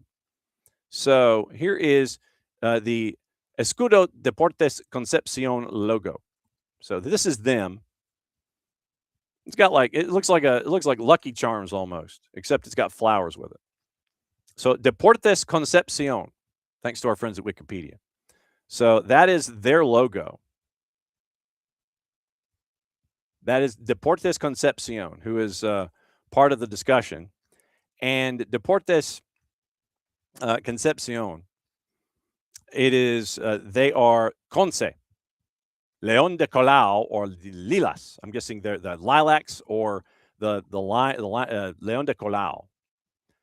They were founded in the Ides of April, 1966, as Concepcion Unido. Born as the Club Social y de Deportes Concepcion SADP. And Patricio Almendra is their current coach. Their stadium houses 33,000. Municipal Mayor Esther Roa Rebollero. And inaugurated in 1962, main rival is Fernandez Vial, with whom it contests the Clásico Penquista. Rivalries with Huachipato, Lota Schwager. Literally, that's what it says. Lotaschwager. Lota Schwager, a lot of swagger. Naval and Universidad de Concepcion. So they were started in 1966. Merger of several football clubs in the city of Concepcion, thus the Deporto. 4 separate clubs merged to create this club in 1966. And they joined forces to realize the ambitious project of having a representative team from the Biobío Basin within the Chilean football scene, joined by the sporting and financial support of the prestigious Lord Cochrane, a club from the very beginning. During a failed attempt in 1965, committed to the idea of incorporating a new club into professional football. Founded as Deportes Concepcion Unido, accepted 2nd Division, Ides of April 1966. Unido designation was dropped from the team's name in March the 2nd of 68. So consolidation in the 1st Division. And they won the 1968 provincial tournament. They would repeat 1970, winning the Candelori Cup. Then the institutional strength of the club undertook the construction of its sports complex in Nonguen under the presidency of Vittorio Iaconi, had several successful seasons. Best regular season in the Chilean First Division to date was 1975. Relegated in 1981 to the Second Division for the first time. And they were there for 3 years. And then they were eventually brought back to the First Division. Juan Carlos Almada's goal-scoring prowess, 5 appearances in the Pre-Libertadores playoffs. They qualified for the 1990 mini-tournament. The team was managed by Luis Vera in the playoffs. And in the 1990s, they had a strong performance on the national and international level. And then once that club kind of disintegrates, they were relegated again in 93, 3 wins in 30. Then they win the Primera B. They won the second division to come back in 94. Then they go to the Copa Libertadores for the second time in 2000. And then New Century 2003 back in Primera B. They were finished 5th. Then it was a 1-year ban on them during 2006 when they did not participate in Federation Championships. Then they go to the Chilean third division. Prolonged litigation, their tribunal decided on the return to the first division during the 2007 season because of a new operating structure. So then you have concessionaire problems in 2008, automatic suspension again, descending into the Segunda in 2008. Then they returned again for the Clausura in 2008. Then in 2010, new concession contract and transferring the sporting and financial administration of the club for the next 30 years. And they got the former general manager of O'Higgins. We saw them in the Libertadores group stage or qualifiers last week. 2010, back in the B, came back up. Then exile, crisis, and disaffiliation. Started the 14-15 season. Campaign affected by the news they would be temporarily unable to play their home games, which was undergoing repairs for use in the 2015 Copa America and the 2015 U17s. Played their home matches in 2015 in 7 different stadia for 52 matches in 910 days. First manager resigned after 12 matches after an offer from an Argentinian club. You had a fire break out at their sports complex. Basically, everything was destroyed. 2 interims managed the team in 14 and 15. Couldn't get to the Copa Chile in 15. The exile and the fire exposed the club's high level of nominal debt back in 2015. They had to get loans and some banks to help them out.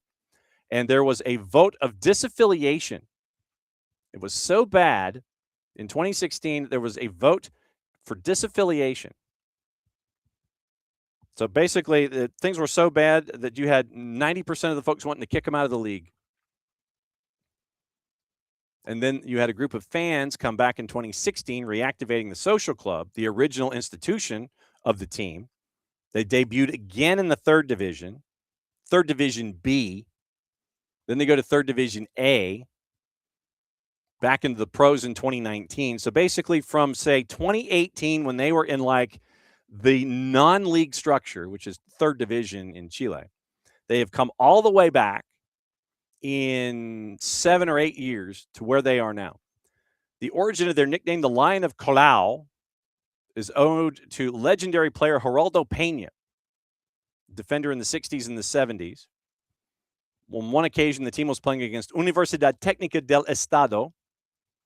Team's coach said if we lost, it was because they had a lion in the middle of the field. Nickname coined by Luis Garcia Diaz for the Concepcion newspaper El Sur. They've identified with the nickname, even adopting the lion as the club's symbol. Purple uniforms, which look pretty cool, and a 30,000-seat stadium. So that is Deportivo and Nublense. I don't know if Nublense's story is as colorful as Deportivo Concepcion's, even though I am picking Nublense in this one. Or so it's wow, and it's a tilde on the end, so it's Nublense. the Diablos Rojos, the Red Devils, or the Longaniza Mecanica, Clockwork Sausage. Don't ask me why.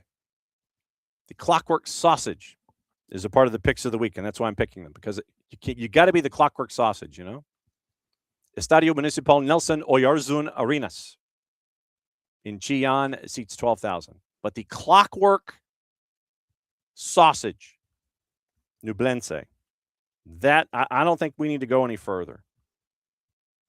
The Clockwork Sausage. KFC, we're doing picks of the week. That's what's going on down here. And when we found out that Nublense was the Clockwork Sausage, we just stopped right there. 109-year-old club going up against Deportivo Concepcion, one of the most checkered clubs apparently in the Primera in Chile. And they are game number 4. Game number 5. In game number 5, we go to Bulgaria. We're going to Bulgaria for match number 5. Saturday morning. And it is 10:30 in the Bulgarian First Division. Botev Vratsa and Arda.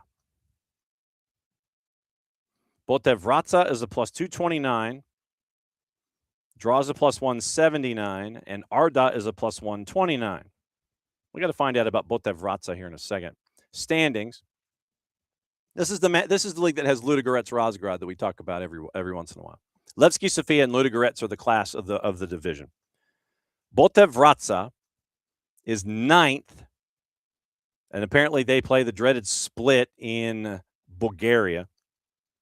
They're at the top of the teams that would be in the lower half of the dreaded split. 23 matches played, 28 points. They have one less win than Slavia Sofia, and that is why they are 9th and not 8th. Remember, it's not goal difference.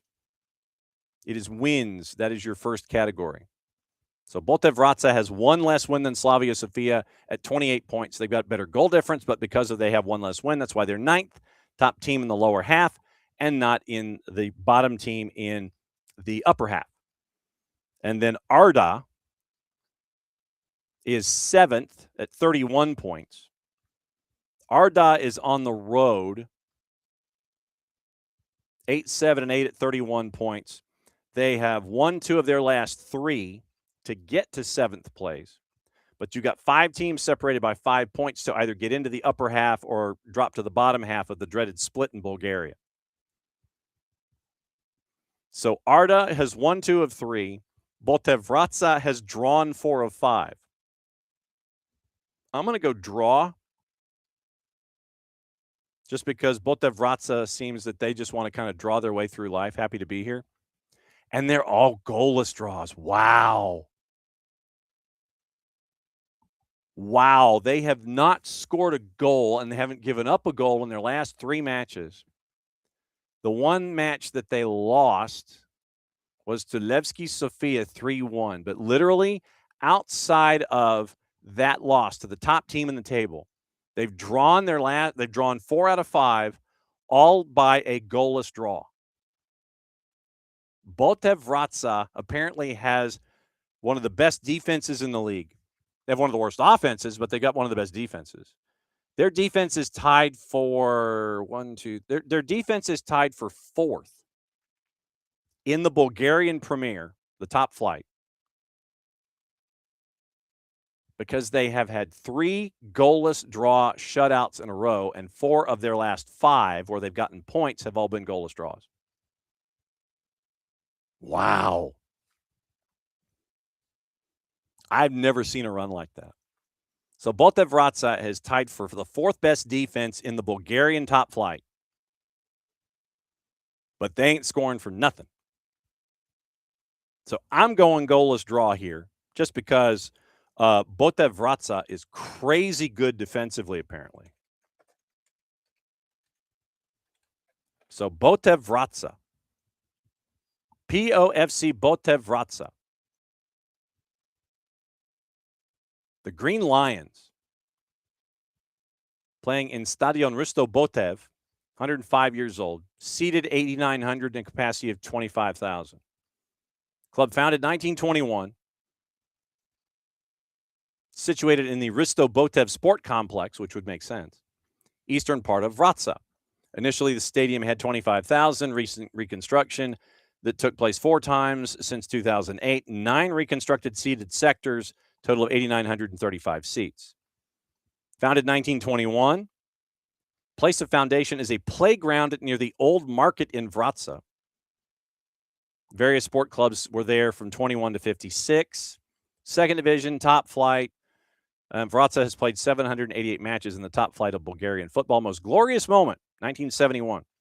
Finished third in the top flight after CSKA Sofia and Levski Sofia, but they represented Bulgaria in the UEFA Cup when they lost to Dinamo Zagreb 8-2 on aggregate. Biggest success in the Bulgarian Cup semifinal 3 times. Relegated to the B group in 89-90. Returned in 2011. The green Botev is known as one of the green teams in Bulgaria, but red is just as characteristic in their club history. Until 1971, home colors were red and black vertical stripes. To commemorate the 50th anniversary, officials decided to rebrand the entire image of Botev, selecting green as the main color from 1972 on. Same time, club logo changed, and literally it's like one of those 8-bit green lions that's holding a flag. So I didn't want to show it. The portrait of Risto Botev himself was used as the club logo. Most rebranding in 2009, incorporating the original graphic with the new logo in 1971, crafted by lifelong fan Alexander Alakov. But yes, apparently having the 4th best defense in the blanking Bulgarian first division means to me it's a goalless draw. All right, and so now we go from Bulgaria to Belgium, but it's in the Challenger Pro League, so it is in the 2nd division in Belgium. 2:00 Saturday afternoon. In the Challenger division. And in this one, it is OC Charleroi, which sounds very French, and RWDM Brussels. How will RWDM Brussels, tied to our friend John Texter, how will they respond on the road at OC Charleroi? I just realized that it was RWDM Brussels that I was picking. So in this Picks of the Week, we found Kubo Torres, and we're picking John Texter's Eagle Football Holdings 2nd Division club in Belgium. I'm picking Charleroi just on premise. Don't care what the numbers are. Even though OC Charleroi is a plus 140, draws a plus 225, and RWDM Brussels is a plus 150. No offense to our friends who are the players for RWDM Brussels, but I'm going Charleroi. So Charleroi is the pick for that one. That is pick number 6. Okay. Now, 2 more picks, and I think we're going to stay fairly domestic for these. I think we are. So afternoon and evening for what we're looking at with Major League Soccer. We'll go here. And actually, we could do that one because it's a later start. So on Saturday afternoon, we'll start with one of the leadoff games in Major League Soccer at 2:30, technically 2:40. So it does happen behind our Belgium 2nd Division match. New England hosting Houston. Revs are a plus 140. And they've had problems. Draws a plus 250. Dynamo are a plus 175. Don't know if they have challenged. Don't know what they have challenged as of yet. The red card for Roberto Carlos. I imagine that they will, or maybe they won't this early in the season. So we'll see what it looks like for Ben Olsen going on the road to the Revs. And with the draw being at a plus 250, I think that's where it's going to go. So I'm going to pick draw in that one.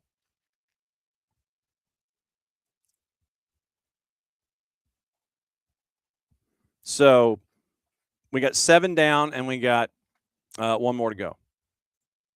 And so we're checking to see if we can find something on the 8th. So we're looking for something on the 8th or like overnight on the 7th and seeing if we can come up with something. You want to go there? Do we have anything there that's worth a thing? Plus, plus, plus. Nope, those stink. I know that OG is probably going all over SofaScore trying to find anything that can be found. Can we go here? Like I said, we're looking for something either late on Saturday night or something on Sunday. So let's see. What do we have here? Do we have anything? Oh, we could. What can we go there? Nah, margin's too big. Okay. No, the margin there is too big because I was going all the way over to the Far East trying to find something. So I'm looking for something on Sunday. We haven't been to Liga MX in a while. Yeah, we haven't done Liga MX in a bit. But those games stink. Toluca Juarez and Tijuana and Santos Laguna. Those are two big underdog games. No. And so Kefsi and the OG are discussing Charleroi. And do we want to go? Let's see. Can we get something here? No, that was a thought. Like I said, late Saturday night is what we're looking for, or on Sunday, because Sunday right now is wide open for us. And trying to see. Okay, all right, here we go. Got it. Ligue 1. All right, so game 8 is Ligue 1 on Sunday at 12:15 Eastern Time. Nice hosting Rennes. Nice is a plus 175 at home. Draws a plus 260, and Rennes is a plus 150. Standings with Nice and Rennes. Rennes is in 6th. They've won 3 in a row. They're at 40 points behind Lille on goal difference. So they have an out. So right now they are in the Europa Conference League spot in Ligue 1. So we have Rennes on the road as a favorite at Nice. Nice is lost 2 of 3, and the other 3 are draws. Nice is 15th, but they do have some space between themselves and Auxerre for the relegation playoffs. So Nice, 15th, 24 points. They've lost 2 of 3, hosting at home. And they're a dog to Rennes, who is in the Europa Conference League spot right now at 40 points behind Lille in conference. Rennes is a plus 150. I'm going to go there. All right, so to recap the matches. Premier League, Bournemouth and Brentford tomorrow, 2:30. Wednesday, 5 o'clock, Costa Rican Primera, Perez Zeledon and Liberia FC, and we found Kubo Torres. League 2 is match number 3, Friday afternoon, Cheltenham Town and Barrow. Match number 4, Friday night, 6:30 Eastern, Chilean Primera, Deportivo Concepcion and Nublense. When you're the Clockwork Sausage, you got to pick that one. Match 5, Bulgarian First Division, Botevratsa and Arda. The 8-bit Lions, I guess, against Arda at home. I'm picking a draw. Match number 6, involving John Texter's second division Belgium team. We're going the other direction on premise. New England and Houston, Major League Soccer, to kick off match week number 3. So we can put that one behind us in picks of the week, and we can all focus on Atlanta United and RSL. And then Ligue 1, Sunday afternoon at 12:15, Nice and Rennes. So now, tiebreaker. Tiebreaker is going to be Liga MX. Liga MX, we're going to go total number of. Actually, tell you what, here's what we're going to do. Which day on the weekend? Actually, tell you, let's do this. So for Liga MX, how many goals will be scored on Saturday's 5 matches in Liga MX? Cruz Azul, Atlético San Luis, Querétaro, Club América, Pachuca, Puebla, Atlas, Chivas. Ooh, super classico. Close to it. And then Tigres and Monterrey to finish things up at 10 o'clock. Cruz Azul, Atlético San Luis, Querétaro, Club América, Pachuca, Puebla, Atlas, Chivas, Tigres, and Monterrey at 10 o'clock. The 5 matches in Liga MX, how many goals are scored? I am going to go with 24. I'm picking chaos on Saturday in Liga MX. I'm going to go 24. So that is the rundown of the matches. It's the rundown of the stuff.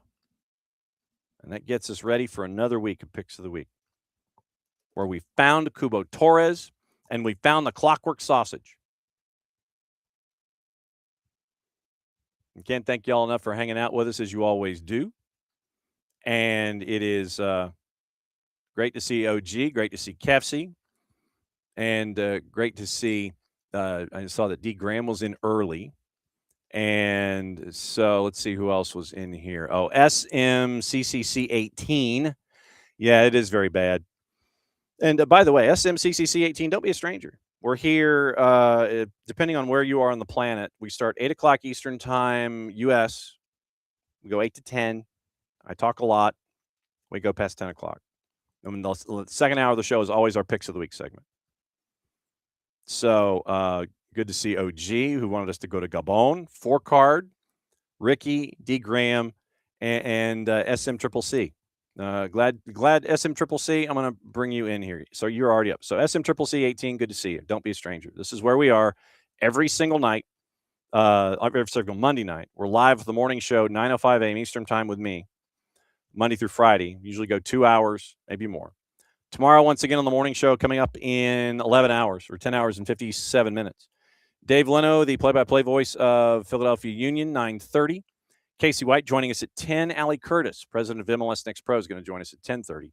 And that'll be the show. And then it is Jefferson and Johnson, Gainesville. That is going to be on the network, 5:30, 7:30. Drew Dickinson and I will have the call for you there. We're going up to the dungeon to call those. And we're going to be back at it again on Tuesday. So another big day for us at SDH. And thanks for dropping in, as you always do. We found Cubo Torres, and we found the Clockwork Sausage. Kefsey, I'm going to have to so you're to demand respect on la portée en français. Okay. So you're demanding respect, or the usage of respect. And you're going to have to help me out with the rest. With unless it's the picks, unless it's like the Picks of the Week or something. Yes, I accept. Goodness gracious, stop it. So, no, not what I was looking for. And I imagine the distance between French show inconvenient. Good Lord, I cannot do anything in French. Can't happen. I can't speak. I mean, I could read it, but I can't speak it, and I have no earthly way to be able to produce a show. Like I said, I can say it phonetically. I can come pretty close, but there's no way I could ever do a show in French. There's no way. No way. So we can do French, Matt. We can do. I can't do Flemish either. OG's, it's like, hey, OG, can you do it in Flemish? No, I can't do it in Flemish. I can't do it in Flemish. So, so apparently, Kefsi and the Soccer for Good OG want me to do it in French or Flemish going forward. That can't happen unless someone else knows French or Flemish and can give a subtitle and can give like uh, a translation running underneath. We have like our translators, like you put on the headsets, like they do at the UN, and you hear it in your native tongue. They're in the tongue that you want. You can like hit a switch and go like French or Flemish or whatever. So we don't quite have what the UN is capable of doing yet. We're working on it. Let's see if we can get it in the budget. But as always, once again, thanks to all of y'all for coming in and back at it again 9:05 in the morning. And we found Kubo Torres and the Clockwork Sausage. I think that's a success when it comes to picks of the week. Play it safe, everybody. Mucha Plati. We'll see you in a little less than 11 hours. Since it's the end of the show, here's where I say thanks. We'll see you soon.